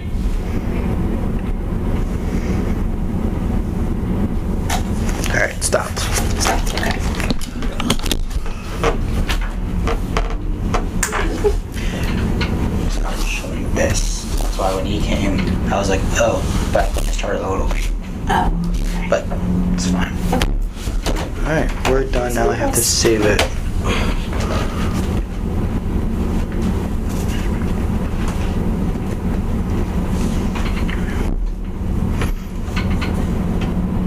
I just need help to save it. I don't know what. But she's Yeah. gonna come in a second. How do we save it? How do we save it? You're gonna go File, Uh huh. Export, and then MP3. Change the file name, please. Yes. To 3, whatever is fine. And then save that to the desktop. Gridiron. What's the name for? 3 is fine. Okay. And then desktop. Desktop. Okay, save it to Save. the desktop. Okay. Cool. Just export that to the desktop. Let's do that. And then once that's done, there's a little X in this section, not the Yep. whole thing, just the little one. Get rid of that, and you're good. Thank you. Next group goes. All right, let's get it. Come on. Is that it? That's it. What's Sure. up? Smells like Team Spirit. Yeah. sorry. It smells like, what's it called?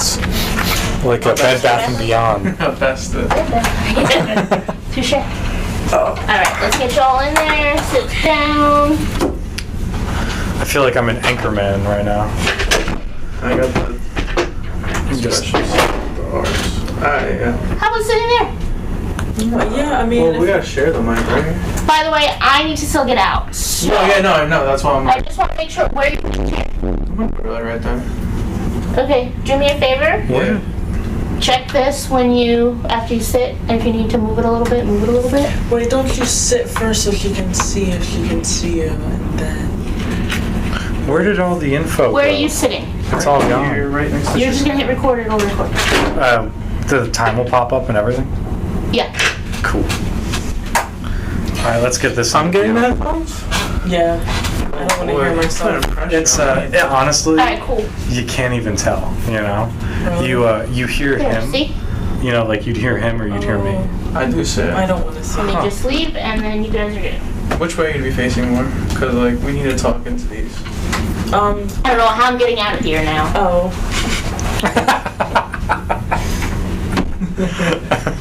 Have a good time, guys. I will not. Well, we're just gonna, yep. We're navigating. That's fun. Alright, so we got this. It's gonna be fun. Okay. I feel professional now. Yeah. You look professional. Oh yeah. Alright, so we ready? Yeah, let's go. Ready as we're ever gonna be. Alright. 3, 2, 1, and... Alright, here we go.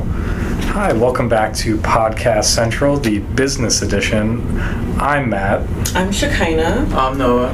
and today we're going to be talking about 3 very, very big companies in the world. You know, they're known all across America, they're known worldwide.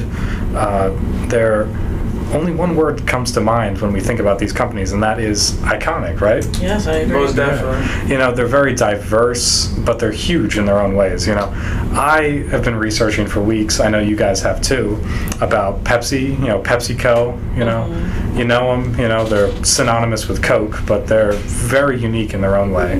You know, which one were you researching? I researched National Geographic. All right. Yeah.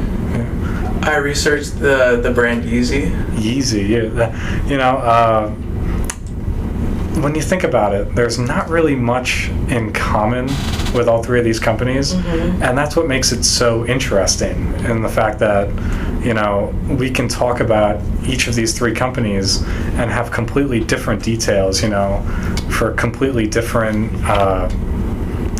what's the word?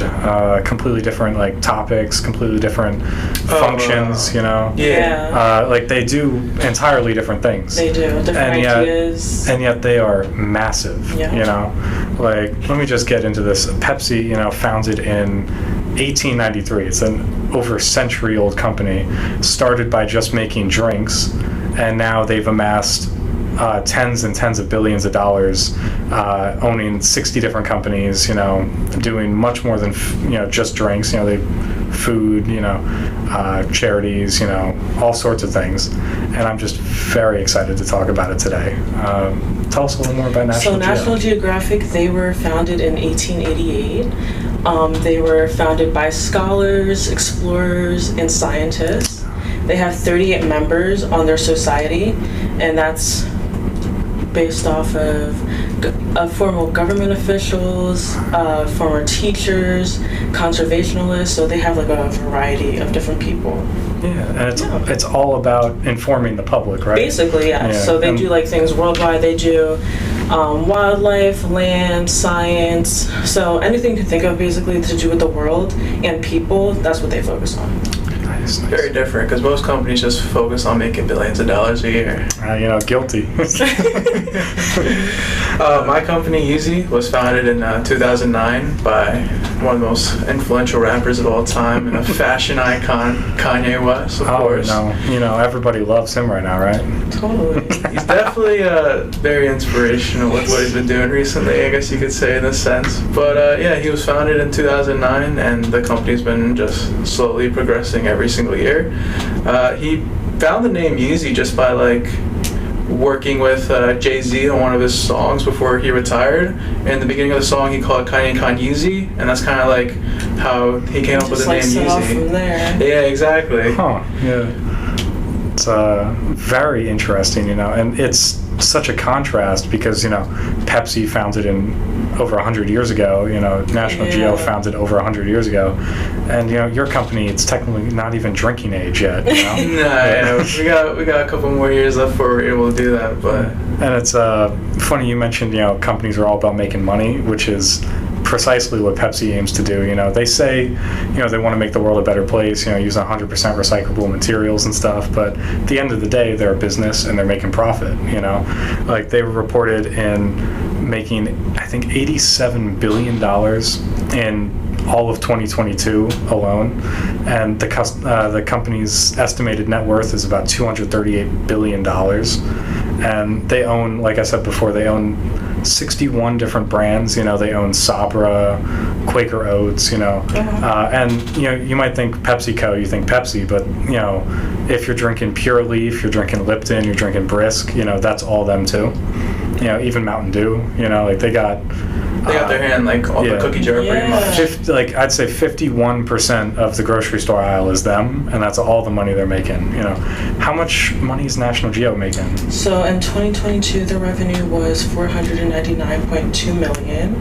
Their net worth is $626 million. So I feel like they're not as high as Pepsi. Yeah. But they're I said, they also do non-profit, so they do donations, they have live events, they do travel as well, so they have little expeditions people can pay for, so that's also money coming in for them. And they do their subscriptions with their magazines. They have the TV channels, and Disney owns 73% of it, so if Disney's involved, they're going to be making money. Exactly. The Iron Mouse. Oh my god. But I mean, I think that's pretty crazy how both you guys' companies are over 100 years old, but you guys are both you guys aren't even close to making the same amount of money, in the sense where you're making 200 billion and you're making 450 million. Exactly. But I mean, it's all in the good sense of they're more doing donations and just information's sake instead of trying to go for money.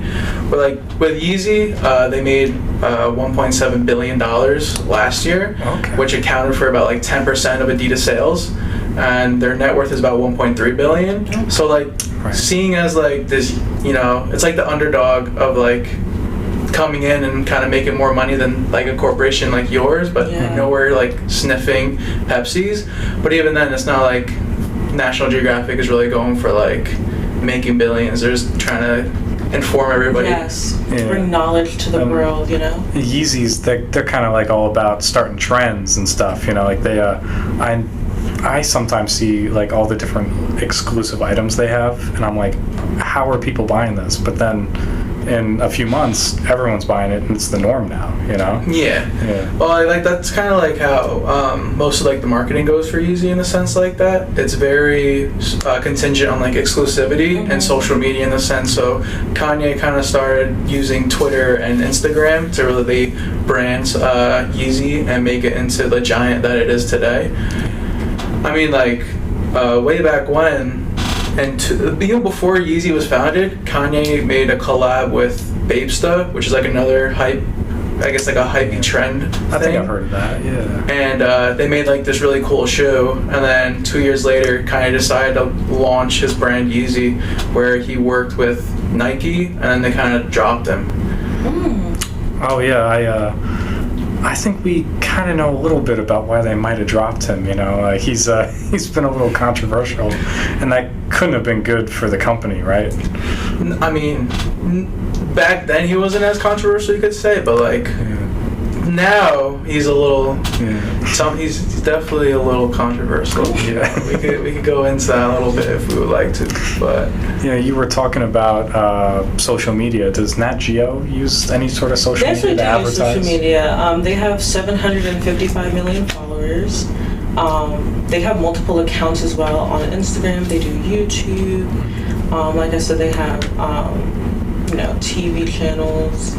So they have, I believe, what was it? 333 million people worldwide that watches their shows. Oh, of course. There's definitely someone anywhere that's interested in something that they're talking about, you know?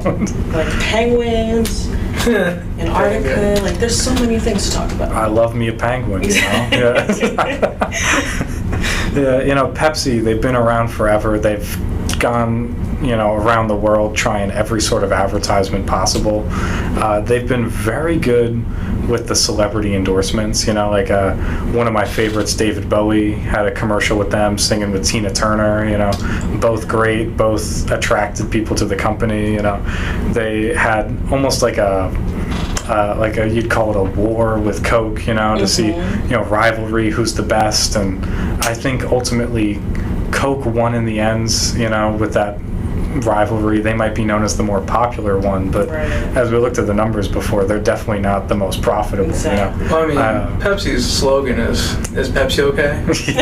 So I mean, like, we can kind of see why, like, even if it's not as profitable, we can kind of see it like that. Yeah, they got that underdog mentality. They don't need to be known as the best because the numbers don't lie. Right.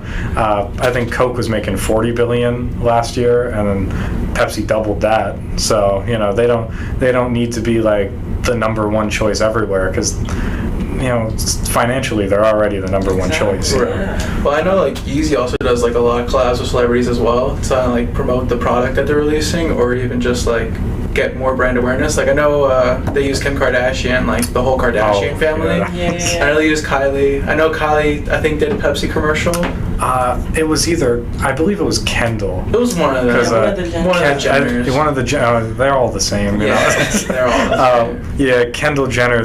She did an ad in 2017, and it did not go over well. That was one of the more recent backlashes Pepsi's had, where it was a protest between, it was seemingly Black Lives Matter, protesters and the police. And Pepsi had a genius idea to have Kendall Jenner, of all people, come out, hand a police officer a Pepsi, and then, boom, New York was saved. New York was saved. People didn't like that. They thought it was out of touch, it was bad taste. It was, that year was a little rough for them, they lost a few sales, for the end of the year, but as we can see, they've bounced back. They did. And they've had some backlash. I'm sure that you guys' companies have as well. Yeah, mine. When I researched, there wasn't a lot of backlash. They did do a lot of layoffs, like in 2015, when ownership was being changed. So like some staff writers, they were laid off. They did it for like budget cuts as well. And that was really it for mine. But for the most part, they have like a good, what's the word I'm looking for? They're stable. Basically. They have like a good reputation. Reputation. Oh yeah. Took the words right out of my mouth. Reputation. Yeah, how are you going to be mad at a penguin? Exactly. Come on. Yeah, you can't just be mad at the lion eating the zebra. Exactly. Everyone's got to eat. And the elephants. Come on, guys. And they could always just, they got a viewer in me. I would spend easily an hour learning about what the hell elephants do. Like I remember back in high school, I'd be up all night, and like Animal Planet was like a great show to watch. I'm having a hard time going to sleep. I wake up at 3 a.m. and I just see some gazelles. And I'm like, this is what I'm into now. Like I wake up 3 a.m. watching gazelles. Got my Pepsi. Got my Yeezy blanket. Yeezy blanket. All these the companies, they affect our lives. They really do. Yeah. Wow. Like, I'm always stocking Pepsi at work. You know, I work at Walgreens. You know, Pepsi guy comes in with his truck. He seems like he's having a great time. You know, help him stock, and you know, it's nice. You know, it's nice to. And I talked to the Pepsi guy, and he was. I asked him because I'm interested in Pepsi. I've been researching it for weeks, and I said, like, do you enjoy the job? And just the guy riding the 18-wheeler, he says, like, yeah, they treat me nice, you know, they pay me good, things are nice. So it makes me happy that despite, you know, any backlash they might get, you know, even somebody kind of lower on like their job ladder is still enjoying their time at Pepsi. Yeah, get me a job. You know? Well, I mean, like, can we really say that? Because, like, if we really think about it, right, like, any low-level person on any bracket chain, are they really happy working there? Like, hey, I mean, it's a step in the right direction, you know, because who knows what he might be doing in 2 years with Pepsi. Exactly. You know. True. You know, eventually I want to get a job there. Opportunities, right, to like move up. Yeah, eventually, you know, after I get the degree and everything, you know, I want to get, you know, a job at Pepsi, you know. Maybe I'll do another podcast about it, you know. Hey, my first year at Pepsi, here's a review, you know. There you go. And we'll be back at Podcast Central. Yes. Yeah. I hear the review of how well you did at your job. Oh, yeah. You can definitely rock with that. I'm sure Pepsi would love it, you know, when I talk about the pros and the cons, you know. No, yeah. Well, I don't know about the cons. I think I just want to hear pros. You know, I might get a talking to by my future Pepsi boss, you know. But it's fun to see, you know, how even though these three companies seemingly have nothing to do with each other. I don't think that's us. I think that's someone else. Yeah, we're good. It's funny that these companies, they seemingly have nothing to do with each other, but you know, they affect our lives. You know, when I'm thirsty, I think about Pepsi. I think about Brisk. When I'm hungry, I think about you know, the Sabra chips. You know, when I want to be fashionable, I think about Yeezy and what new shoes are in. When I want to be informed or entertained, even I go to Nat Geo. You know, they're completely different, but not really in terms of company. Yeah. You know, they all make a profit. They all, you know, they all keep people in jobs. You know, Right. they all have their ups and downs. You know, just ask Kanye about that. You know. Oh man, Kanye. Well, Kanye definitely made a major impact on a lot of people's lives with his recent controversy. I mean, if we haven't, I don't know who hasn't heard about it, but you know, he's kind of going on a rant about hating some Jews. Oh, and you know how they control the world or something like that, and that's kind of why he got dropped by Adidas. If there's one thing that you don't want to do, if you're a famous celebrity, it's say some horrible stuff like that. You know, that's definitely going to lead to some backlash with the community of everyone on Earth. I think, you know, like. And with like how influential he is, and like how many people listen to his music. Like, there's a wide variety of people who listen to his music, so he's definitely lost a lot of fans. Yeah, but also because he is influential, like, I feel like he thinks he can say whatever he wants, you know? Like, yeah, it's and people will be mad at him for like a while, and then he'll just come up with a new song and they're bopping to it. Oh my god. I heard there's an upcoming album soon. Really? Yeah. Oh, that is unfortunate. You know, that is, alright, well, you know, he made Graduation. Let's not forget that. We can't keep using Graduation. We can't keep using that as his only crutch, you know. But not only is, you know, their founder, CEO, and your main idea man going off on this crazy anti-love, mainly hate speech, you know, that's just bad as him as a, you know, bad to say, bad reputation for him as a person. It's also horrible advertising, you know. That how's that going to look for Yeezy? You know, oh, what's their founder like? Is he a nice guy? Nope. You know, like, yeah. I mean, I feel like everyone has their own faults, you know. I mean, of course, Kanye did have a change of heart thanks to Jonah Hill, you know. Kanye was, you know, Kanye loves Jonah Hill, and Jonah Hill is Jewish, so, like, you know, he's had a change of heart, thankfully. 22 Jump Street brought him back. Yeah. Yeah, but yeah, Pepsi, you know, I loved researching it. I loved being able to share these facts on this podcast, you know.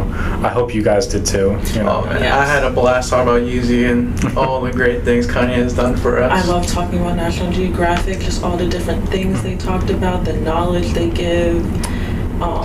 even the little expeditions they do. Like I believe they're doing one tomorrow in Greece. Oh. Yeah, okay. so I think that's cool that they have that. So Yeah. I love that. And you said you wanted to work for them eventually? I do, yes. Yeah. I want to become a photojournalist for them. So That is amazing. I just thought that would be so cool to do that, you know? Maybe you could be going on the expeditions Exactly. to Greece. And you could be, They have photographers that go there, writers,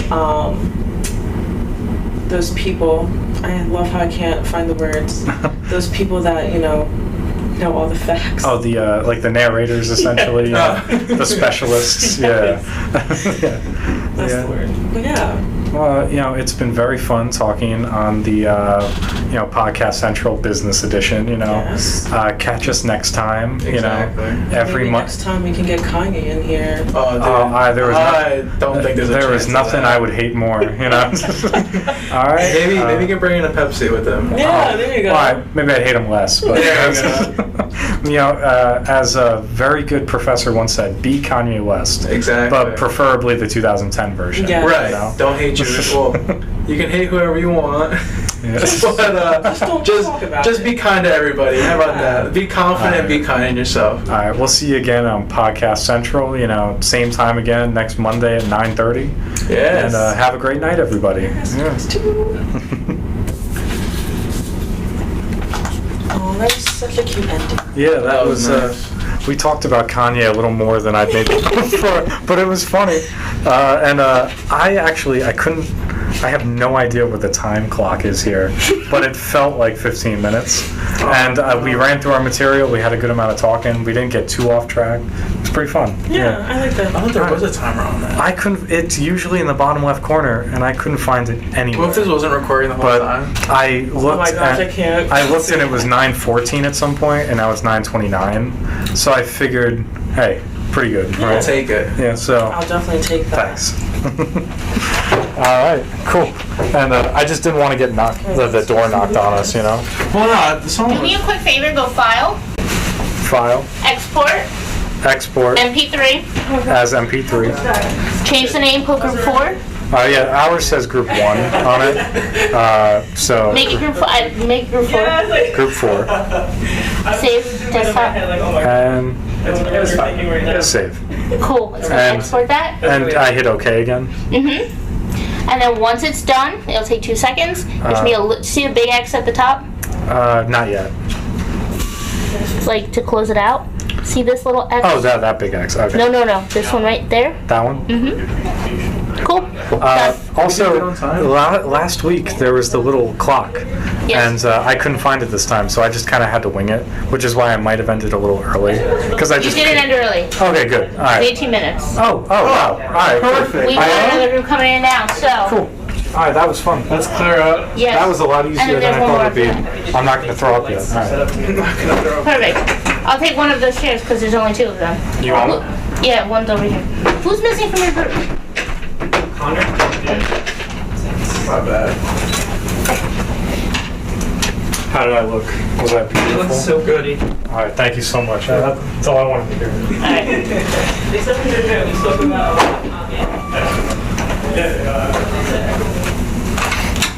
How's this gonna work? Should we go like this? No, wait, we can do it the other way. Like this. Oh, okay. Yeah, that works good. Oh, that's perfect. Beautiful. Whoa, do these, there we go. Let's get this resting right. You good? Perfect. You're golden frame, so don't jump out. But I need to get by you. Oh, yeah. And if you go up here, you'll have more room than that. Cool.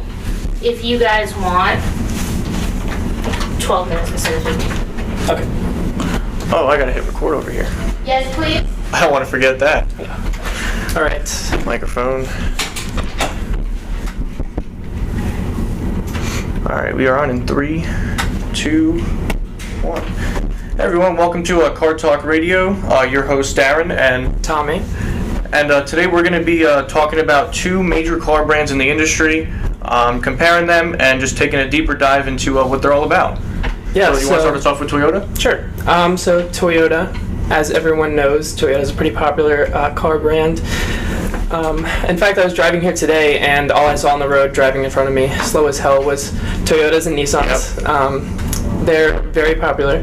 The brand was made in 1937, and it was created by Saichika. Oh, my thing's on up.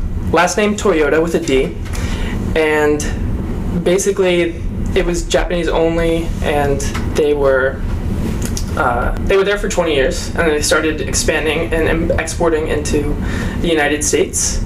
And in 1957, 20 years later, they made their first, what's it called? Toyota Corona. Toyota Corona in the United States.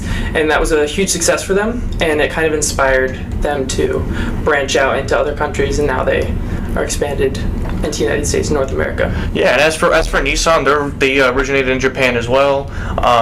They actually are, in the guy's last name, his name is Nihon, and when they were first listed on the Tokyo Stock Exchange, they actually had the ticker symbol NISSAN for Nissan. And they originally came to the United States in the 50s as the brand name Datsun. And they came with, only a couple cars. It was a compact sedan and a compact truck, and they were great. They were a lot different than what the other brands who were already in the United States offered. And it really brought a lot of attention to them, and over time they really did grow and expanded to have a lot of different types of cars. Yeah, and it was sort of the same thing with Toyota, even though they were a little earlier into the United States. They kind of expanded into the SUV territory instead of their normal ethnocentric Japanese perfect kind of ideology. They expanded, and now they brand it as United States Toyota is United States Toyota, and Japan Toyota is Japan Toyota. And Nissan, they have a lot of different companies under them. One of their big ones in 1999, they actually combined with a brand named Renault. They're not sold here in the United States, but they are pretty much everywhere else other than here, especially in Tokyo and China. They're huge over there. And that kind of also brought them to be like a lot of, a bigger company. They really came from just Tokyo, United States, and now they're in China and Korea and all across Asia. Yeah, and I can't really say the same for Toyota because North America is still their largest base of sales. Japan is actually second, which is ironic because it started there, and then the rest of Asia is third, but by a long shot. It's mainly North America and Japan where they're getting their sales from.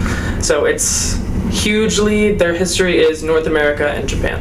Yeah, and Nissan's United States sales is actually like a very small portion of what their total sales are.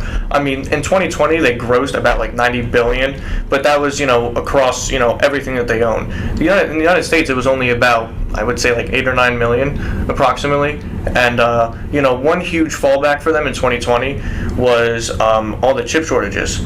That affected all car brands. Nissan, Toyota, Honda. You name it. Whatever car was driving, every brand was affected by that. And that really put like a halt to them because around this time they were coming out introducing a lot more hybrids and electric vehicles, and it really put a stop to them to expanding more into the electric realm, which is becoming very popular now. Yeah, and like you said, 2020 hit hard for a lot of car brands. It was the lowest point of sales for Toyota, even though their average is pretty good because they are one of the world's top leading best-selling car brands. Oh, absolutely. Yeah. In fact, one of the websites I was looking at said that out of the top 5 best-selling car brands in the world, Toyota makes up 5 of those cars, different models. So it was crazy that they dipped so low in 2020, and it really did affect all of the car companies. Yeah, as far as their top-selling cars, Nissan just been kind of like like a roller coaster. Some years they'll have a best-selling car, other years they won't even make the top 10. Yeah. But they've been recently they've been doing really good. They offer a car for everybody. I mean, they have a brand new electric vehicle that they introduced in 2022, the Nissan Ariya. They've had the Leaf since 2013. That was like a plug-in car. It wasn't very popular, but it was like a good introduction. They kind of got in early into the whole electric game and everything. Yeah. And they have Altima, Sentra, Maxima, you name it. They have a bunch of different sedans, SUVs, pickup trucks, and they're very, very reliable for the most part. Yeah, and I have a list somewhere on here. I don't know where my doc is, but I have a list, and Nissan is in the top 10 for, I think it's 2022. Yeah, right there. Let me pull up I don't know. You know how to do it. I don't know how to do it. But in the top 10, like I said, it was 5 Toyota brands, and there was a Nissan brand. And the top-selling Toyota car was the Toyota RAV4. And then the 2nd, 5th, 6th, and 8th in the top 10 were all Toyota. There's also Tesla and Ford, but it's mainly Toyota. And yeah, it's a lot of compact SUVs, hybrid, and energy efficient cars. Yeah, so as far as the reliability though goes, I mean, both brands, they are known for their reliability. A lot of people, that is their competition. People don't go, oh, am I going to buy, a Mercedes or a Nissan, or a BMW or an Audi or a Nissan? They're like, am I going to buy a Nissan, Toyota, Honda? Yeah. And they're both reliable. Toyotas, I will admit, they are some of the most reliable. I mean, they last a very long time. Yeah. Affordable for sure. In fact, the reason they were so successful in the United States is because they were affordable, and they kind of outranked all the other car brands back in the 1940s. And yeah, they're super reliable. Like I said, just today I saw only Nissans and Toyotas on the road coming here. So it's a very reliable. Both of them are very reliable brands. Yeah. Yeah, I think, and they are very good with the customer service. Both of them. They are pretty on time with their recalls if they have any. They're very good at getting those repairs done. Unfortunately during the pandemic and a year after, parts were not as available and stuff. But yeah, I mean they are pretty good, strong standing cars that I think will not go away. They're only going to get bigger, and I think that that's kind of like their dynamic too. Like they just want to provide a good, solid car for people to use, and it's an everyday car.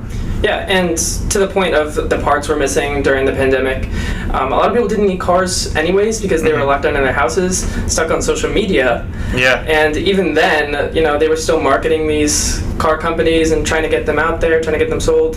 Helped a little bit. Sales dipped for all the countries, but they still pulled through their social media marketing. At least Toyota did. In fact, back in 2014, they were posting I almost said a bad word. A lot of Instagram videos, short clips of like really cost-effective clips of just cars rolling down the street, Toyotas, and they would buy ads on Facebook and post them on there, and they're really successful with their short ads because, as you know, attention span. This day and age, it's really bad on social media. So yeah, and especially I've seen a lot of Nissan ads on Instagram and especially TikTok. You go through and it's like it tells you about their cars and their lineup within a 10 to 20 second radius, and it's like you really get a feel for what they're all about, just like that. Yeah. I've seen a ton on Instagram and TikTok, and they really do a lot of marketing. TV commercials. I mean, their slogan is "Innovation that excites."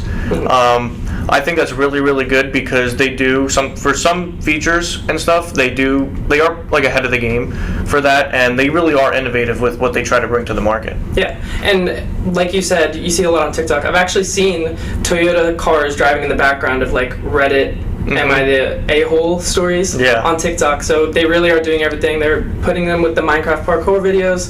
They're really doing everything. And one of the things that I was going to talk about was the fact that Toyota is actually really popular on Pinterest. They post a lot of like the background of their car shows and their races on Pinterest, which is not something you see a lot in a lot of brands, Pinterest being their top social media page, but they're really into the emotional appeal of like getting people to see the background and kind of see them as a people car brand. Yeah, and one thing that Nissan does that I think stands out above all the other brands is they do attend a lot of types of events where they showcase cars that are coming up or a brand new car that just came out, and people can come and get like a first-hand look and right there in person on what they're bringing to the market. And I think that's really huge for them because a lot of people who review cars like on YouTube, they go to these events and that actually almost provides marketing for this company. Yeah. You know, because I mean, there's a lot of people who write car reviews, blogs, videos, everything. They attend these events, and Nissan's cars are there, and these people, they talk about them, and you know, especially big names, you know, they really create a lot of hype about new vehicles coming out into market. Yeah, totally agree. But for Toyota, it's kind of the same deal with the influencers and the car shows. But like I said, it's a lot more focused on we're the top brand in the world. We don't really need to post anything more than a 15-second clip, or like it's in the background, but you know what it is type of thing. Yeah. But I do think, you know, both brands, I mean, they do a really good job at their marketing. You know, they really do. You could tell that they put effort into what they do. Yes. You know. Even if that effort is placed into, let's make this cheap but look good, you can tell that they're actually trying to make it look good either way. Oh yeah, absolutely. I totally agree with that. Yeah. And I think I kind of forgot to go over this, but the sales exactly are around 10 million in North America, in the entire world. Not the money, the actual sales of the cars. And that's kind of my point, is that they make a lot of sales worldwide. They don't really need this social media marketing, but they do take the resources that are made, like the United States Toyota is its own thing, and the resources come from Toyota. It's manufactured, or come from the United States. It's manufactured in the United States, and it's advertised for the United States. Just like the original United States Toyota Corona, made in 1957, it was marketed for United States customers. So that's kind of their approach. Depends where you are, what you're going to see of Toyota. Yeah, absolutely. And I don't know if it's the same for Nissan, or if they're more like the entire world. Nissan is Nissan. Yeah, some models they do like span across the world. Like they still have their other brand, Renault. They have a couple other brands that, you know, most people, you know, if you're really not into cars, you wouldn't really know. But they do really they make a lot of different cars. Yeah. You know, and they really are very versatile with, you know, what they do. They use high quality materials. They always try to improve and outsource, you know, the best materials to use for their products. And I think that, you know, overall they are really strong. Yeah. I think they are both really strong companies, and every car company dipped over the pandemic, but overall they're doing pretty well now. Top 10, both of them. And you know, you might not know them if you don't drive a car, but you probably do. They are very popular, and it was great these last 3 weeks of barely looking this stuff up, just to scrape it together at the last minute, to kind of learn about these car brands. I didn't really know anything about these cars beforehand, and now I know about the Toyota Corona, which is crazy. Yeah, and I thought, you know, me personally, I thought, you know, because I'm into cars and stuff, but like there's a lot of new information that I found from all this stuff. You know, I mean, it's really interesting to see how these brands really evolve, and they really, you know, they come up and they're so strong. And I think they're not going away, either one of them. Yes, they're going up from here for sure. So I mean, are you in the market for a new car, or what are you thinking? Are you gonna be more of a Toyota guy or more of a Nissan guy? I don't know. If I'm thinking about it, I think I have to go with Toyota, because that's my brand that I researched. Right now I have a Honda, but that thing needs to go. So probably Toyota if I had to pick one. Yeah, me personally, I drive an Infiniti. That's Nissan's luxury brand. They use pretty much like the same parts, except, you know, it's a little more of like a luxury vehicle and stuff. It's like Lexus, you know, is Toyota's you know, luxury brand and stuff. And, you know, me personally, I mean, it's a 2008. It's got 150,000 miles. Still runs great. I do a repair here and there, something not too expensive, and it's, you know, I'm good to go. Yeah. You know, a Toyota, on the other hand, though, I know that, I mean, they last. I mean, I've seen Toyotas go like 500,000 miles plus. There you go. You know. So you definitely want to go with Toyota. Yeah. So, but yeah, I think overall, you know, I really enjoyed, you know, researching the brand and everything, learning about Toyota, and, you know, just seeing what these brands are really about. Yeah, agreed, totally. I think that's it. I think that's it. I think that's all we got. Yeah, I think we'll be back next week with Mercedes and BMW, right? Of course. So tune in. Car Talk Radio. How did we do on time, guys? Oh wait, there we go. I don't even know how much. I couldn't even see how much time, to be honest with you. Do you see the timer? Yeah, I'll see the timer. I probably did. What? Do you see it? No, I don't know. Where is it? Up here? 14 minutes 40 seconds. Oh, okay, that's not bad. 14 minutes 53 seconds. Oh, that's good. Well, I think we ended like right here because I was like trying to hit like the button. So Guys, I was let's nervous, and I know nothing about cars. Hi. How do we do? File. Oh yeah. Go file. File. Export. Export. MP3. Okay. Save as group 5. Wow. Group. You guys seem super 5. like into it. Like, yeah. And then save it to the desktop. Tommy. Where desktop and save. And then it's gonna do a little export. And just give it a second, then save it again. Hit OK again. Oh, okay. Yes. Exporting the audio, yeah. Okay, that should take 2 seconds. At the top of here, you see the X to get out of it. Don't hit that. The gray bar you have, there's a little X. In there. Yeah. Click that one. Perfect. Okay. Let's go. You're introducing us again? I was definitely a little repetitive with some information, but I feel like Come on, guys. Good job. I was gonna do the camera. All right, who's sitting here? No, we will. Oh, we're still gonna do it? No, it's fine. No, No, we should. we should. All right. All right, just wait for our moment. All right. Oh, my fault. No, you're good. All right, I'm not use these. All right, who's sitting back here? Me. Okay. Watch the Are you wires. sitting? Okay. I'm gonna sit back there again. All right. Unless. Well, nah, I mean. I got it. I just hit the record button again, You're right? gonna hit the, yep. Where's the timer? Everybody keeps missing. You'll see it when it starts recording. All right. Oh, I do need Do I need to make a new thing because it still says group 1 on it? The filing doesn't matter. Just hit record. Okay. Should I start it now? I'm gonna leave. I just want to make sure you're all in frame. That's all. Cool. Okay. Don't forget to talk into the microphones. Wait, Okay. I gotta go. my fault. No, that's fine. I didn't think of the logistics when I moved the desks around. Okay. Should we just not do it? I think it's gonna be hard to do. Alright, yeah, we could just not do it. She might get mad. Yeah, it'll be like hard to do, I think. Should I still put it on or background or not? No. Oh, no, yeah, do that.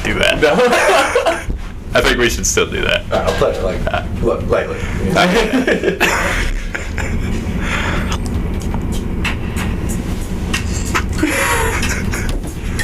Alright. 3, 2, 1. And we are live. Welcome, everybody. Welcome back. Thank you. Soundwaves Unleashed. Hell yeah. The first podcast on this channel. Oh, yeah. I am the host, What's your name? Brian Duda. Nice. Brian Duda. And you, I'm Jeremy Bogdan. Jeremy. Yeah. I'm Liam Murphy. Liam. What's up, everybody? Welcome. Thanks for coming. Yeah, of course. Yeah. Today, I guess we all have different companies we have to talk about. What was that? Kill the phone. Let's get to talking. So, intro action. yes, of course. So, So Brian, yes. you're the host, man. Like, what kind of companies are you thinking about being the host of a Soundwaves channel? So today I'm going to be telling you guys a little bit about JBL. Now, first of all, I'm not here to say buy JBL products because they're not sponsoring you. Oh no. No big promotion. So I don't have like great stuff to say about them. Like, I mean, I have some products by them, but they're expensive, you know. I feel like most of the JBL products is like a gift. Like everybody is like, oh, I got for Christmas. Yeah, 100%. They're not like, oh yeah, I just spent like $500. Yeah, it's so worth it. You know.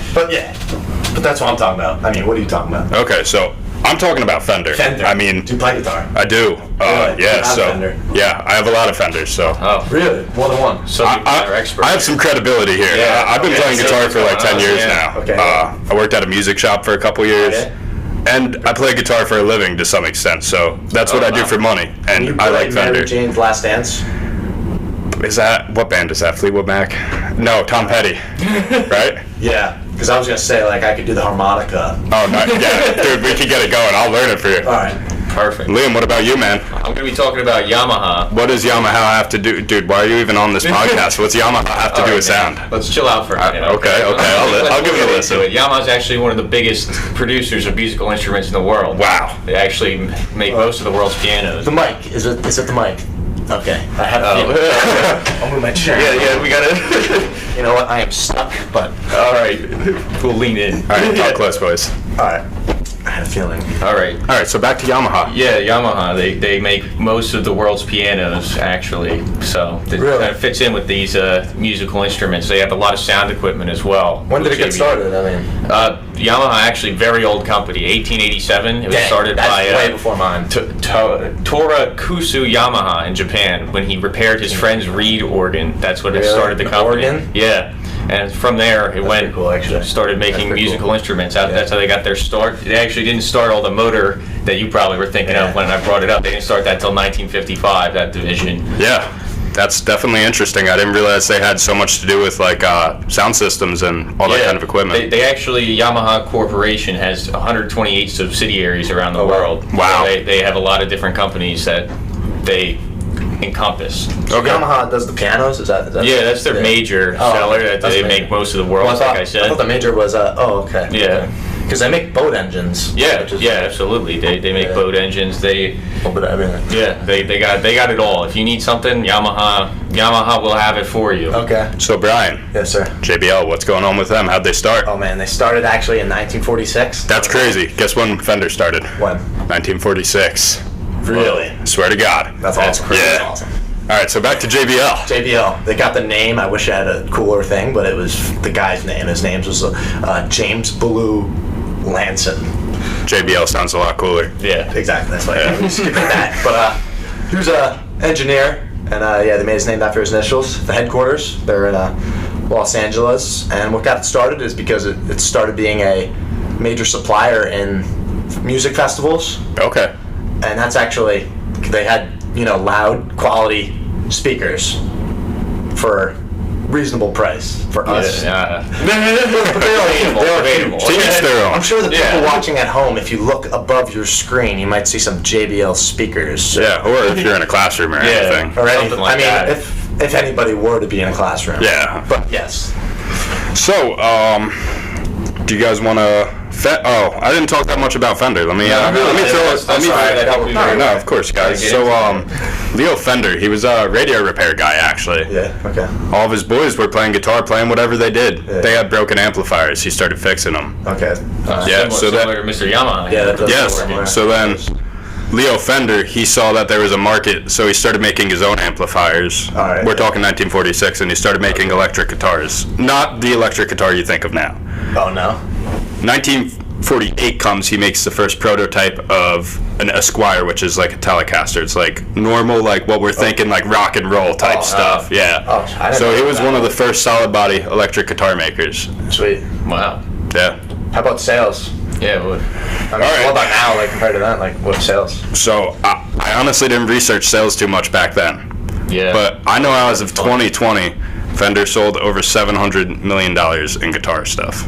Well, Wow. musical stuff, let me rephrase that, because they sell amps too. They do a lot of stuff. Yeah, a lot of To put that in perspective, in 2019, they only sold $600 million worth of stuff. So within 1 year, another $100 million. Yeah, It's a good improvement. That's significant. Yeah. What are we looking like for JBL on sales? Well, I don't mean to, it's not a competition or anything, but JBL does happen to have 34.7 billion as of 2023. Jeez. Yeah. Is that sales? Or? Yeah, it's Wow. very profitable. Return on equity actually being 28%. I thought this was interesting. This one website, lunatics.com, it's the best speaker brand, they say. You know what comes out number 4? Yamaha. Where's Fender on that list? They're like, Didn't they're make not it. on it. They Didn't didn't make make the list. it. There's only 20. Wow. I'm sorry. Yeah. So, What about your sales? Yamaha sales, it's divided up because they got multiple divisions. Yeah, okay. The motor division makes $2.26 billion in sales. That was 2022. Okay. But that is surpassed by their musical instruments because that's their bigger thing with $3.4 billion. So about $5.5 billion in total between their two sales. Sweet, Their marine segment with motors makes a lot of money because a lot of people think that it's $810 million just from the marine segment. Yeah, sweet. The amount of the motor division, they actually sell around 4.5 million motorcycles a year, depending on the year. Wow. They have a major all these numbers are kind of relative because their financial statements are in yen. They're a Japanese-based company. Okay. So, true. So it's give or take a little bit on the profit margins. For sure. Yeah. Okay, so marketing, right? Okay, yeah, sir. What's JBL looking like? How are they getting people to buy stuff? Well, they do it on TV. I mean, they have ads on TV, which I see sometimes, and there's some in newspapers, and actually, like, there's some celebrities with brand ambassadors. So it's probably good for the industry with the celebrities to have. They have a slogan, which I think it's not that good. Like, let's hear it. Anyway, actually, now that I say it out loud, it sounds a little cooler. Anyway you want to listen, we got you. Can you say that with a cooler voice? Anyway you want to listen, we got you. All right, that was pretty cool. That was pretty cool. I like that. I would say like JBL's probably targeted towards like the middle or richer class, just because the products are like a little expensive. They're definitely a little more expensive, but like they're good quality. But you have to admit, let's say we're in middle school. Yes. We got a nice. Grandpappy gave us $300 for Christmas. What were we spending it on? I know Bluetooth speakers up there for me. For the bike, gotta strap it to the bike. For throw it in your backpack. 300 was a lot. I would probably say like a couple at the beach days. Probably go to, because back then, I know inflation now. You could get 2 donuts for $1. So probably $50 on donuts. What a world. Okay. What a world, man. Anyway, yeah. I mean that's not even relevant, but whatever. Yeah. All right, so I don't know if we totally touched on this. What makes you guys credible for talking about your companies? Yeah, you go first. Yamaha. I mean, I'm not a big musician or anything, but I have a Yamaha piano. I can't say I know how to play it very well, but I do have. Mary had a little lamp. Yeah, maybe some basic stuff. But I'm more familiar with their boat motors and the motorcycle aspect. The motorcycles, the R1, R6, very popular motorcycles. Fast bikes. Yes, very fast. Sport bikes. How about you? What? For me? Yeah. Have some JBLs. I have to do with the speakers, and I will say like they are good, but like if the portable ones are pretty cool because they're not too expensive, and but they have earbuds, really good earbuds. And I would say they knock AirPods out of the water just because AirPods are so expensive. And they're plastic. Like, what's up with that? Yeah, and like, that doesn't feel good in your ear. Yeah, and they're actually pretty decent. Have to look better than AirPods for sure. How about you?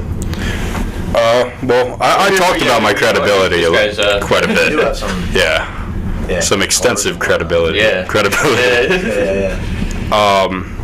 Did we talk about marketing for you, Liam? No, we haven't gotten there yet. All right, what's that So looking Yamaha like? is more of a passive marketing strategy. They're really word of mouth. Being the largest producer of pianos in the world, they most people just know the name. They're involved in so much. Their name's out everywhere. Outboard motors, motorcycles, all that. Their thing is they say it'll sell themselves. That being said, they do have a slogan with their motor division right now. It's "Revs Your Heart" is their slogan for their motor division. Yeah. I haven't really seen many ads for it because most people, like I said, they more focus on. They know that people want Yamaha products just because of their pre-established reputation. That's the word I'm looking for. Yeah, no, they definitely let their products speak for themselves. I mean, I'm sure you could walk in like a decent amount of households and you'll find something that's Yamaha in there. Whether it's almost undoubtedly they make anything you could want. Yeah. Sweet. How much time do you think we should continue talking about this stuff for? I think another 4 minutes would be very beneficial for this podcast. So I agree. That's smart. Good idea. Yeah, 100%. So back to, did you guys do any social media? Check anything out with that? What's going on with you guys? Do you guys do? Their Instagram doesn't really have like that many followers. Like, it's not like that kind of thing. Yeah. Like Fender probably has decent amount. Do they or no? So, let's be honest. Nobody cares about Instagram anymore. That's old day stuff. So what is it now? TikTok. TikTok. All right. 2.8 million followers on TikTok That's to be pretty good, exact. actually. And it's going to keep growing. Yeah, no, for sure. So what do they post? Like, Fender posts everything. They do paid musician sponsorships. So like, let's say, I don't know if you guys are familiar with like Eric Clapton. Of course you are. Yes, I've heard. Yes. Yeah. Yes. So they make him a signature guitar or whatever. He plays a little bit. They throw it on their TikTok. That thing's probably expensive. Fender does a lot of signature guitars. That's like a big part of their marketing thing, because let's be honest, there's a lot of people in the music industry who aren't making it. So they see their idol Jimi Hendrix, they see he has a guitar that they could buy for $2,000, and they could be Jimi Hendrix in their bedroom. I mean, are all the products they have like expensive? Like they have some cheap stuff? Like, I mean, like what'd you pay? Like I mean, you don't have to talk about it. No, I mean, we can talk about it, man. Right. So Fender, actually, back to the price points of them, they have the Squire series, which is you're getting Fender quality stuff almost at a lower price point. Instead of being made in America and Mexico, where their higher quality products are made, they have stuff being made in Indonesia, Korea, China, spots like that. So instead of paying $800-900 for an entry-level Fender, you could buy a $500 guitar that's pretty close in quality. Sweet. Yeah. Fender also does marketing. I think it's a super great strategy. Every new Fender guitar you buy comes with a free trial to their online training courses. Fender eLearn. Yes. So you're buying a guitar, and if you're dedicated, you're getting lessons too. That's good. That's good. I would need that if I ever bought a guitar. Because it's like you get a guitar, and it's like you try to learn on your own. Sometimes like you don't end up continuing it. It can be hard. Yeah. They offer that. I like that. That's pretty smart. No, it's definitely cool. That's smart. We'll say. Fender also does something every Friday they're going on. I don't know if they do this with TikTok, honestly. I follow their Instagram. I don't use TikTok. They'll take everyday musicians that play their instruments and post videos, and they're posting them. So they're giving some people recognition. Sweet. Just like the everyday person that uses their products and likes them. That's good marketing for them and the people they want to use their product. Although it is a little controversial because some people are a little snobby with guitar stuff. So you'll scroll through the comments and then you're like, oh, Fender posted my video, and then you look at the comments and your ego is absolutely destroyed. Coming after you. Let's talk about final thoughts. What are we thinking about all of our companies? Now, my price range on my company varies a little bit. So, I mean, you could get this thing for your TV, which is pretty cool. The soundbars, I've seen them, yes. Yeah, they have one. My brother actually got it for his, like, work. It was pretty cool. I think it was, like, close to 400. And then they have another one that's, like, 1,500. Like, no one's buying that. Yeah. But then they have, like, little speakers, which are, like, $50. So it's, like, I guess... Now that I look more into it, I'm like, oh, yeah, like, it's a pretty cool company because you got different price ranges. I like the earbuds, and I'll stand by that. But the other stuff, it's like, and who doesn't like listening to music? So yeah, I mean, JBL is everybody that's listening to this podcast has been listening to music before through a JBL speaker. Yeah, how do you know that? Everybody. You're telling me you go to a party? Yeah, I mean, the JBL flips are busting at that party. Yeah. Oh yeah. I would say it's probably the JBL Charge. They're a little louder. If you the flip, you're probably at a little bit of a rundown of a party. But it depends. I'll try and find different parties. Maybe the extreme, the bigger one, you know. So, Liam, what are your final thoughts on Yamaha? Well, like I've been saying, Yamaha. If you want a motorcycle, you want a boat, you want a motor, they do piano, guitars, sound system. You can anything you might need, and you know it's going to be high quality. They've been in business for well over 100 years, so it's. Yeah, they do all that stuff. Like I said before, like #1 speaker product, JBL, and 4th is Yamaha. Yeah, and that's not even like all they do. And like you were brought up, they have plenty of different price points for all these products. They have different varying levels of quality. Yeah. But at the end of the day, you're getting a trusted product, no matter what you're going to be using it for. The brand. It speaks for itself, and that's reputation. just like their marketing like strategy. Reputation is there. Yeah, it's definitely there. You know. I mean, as for Fender, I'm obviously a little biased. I told you guys I mostly only play Fenders. I do have a couple other guitars, but when I'm playing out, it's normally a Fender in my hand. Sweet. I could probably tell you guys for hours why I love Fender so much, but I feel like with their sales and marketing, like the facts are going to speak for themselves. Okay. So I think that was a good podcast. Let's get a little outro music going and a little sound. I'd say so. Yeah. Unleash a little sound here. Yeah, and then we can just go on the closing remarks as this plays out. Yeah.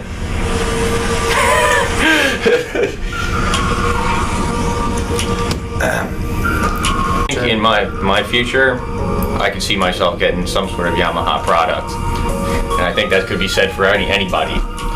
You know what? Now that I think about it, I think I might consider getting one of these JBL Charge 3s. Yeah. Because a lot of people I know have them. And they're great speakers. And about Fender, they're a great guitar company. I would definitely buy another Fender. I'm not biased at all. Yeah, no. I'm sure. Brian, thank you so much for having me on your podcast, man. I appreciate it. Really Thanks for appreciate coming. And if you guys ever want to come again, just give me a call. But on that note, I think we're out. Soundwaves Unleashed. Good job, guys. That's gotta be a good grade.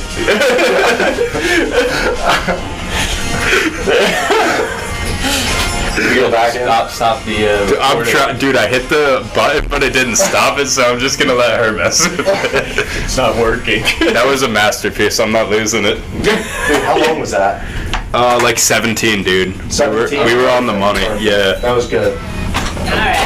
All right. Now you can stop recording. I hit the stop button. Yeah. Oh, is the pause button? Is that it too? Stop. Yeah. Okay. Something in that nature. Yeah. Cool. All right, I'll be in there in 2 seconds.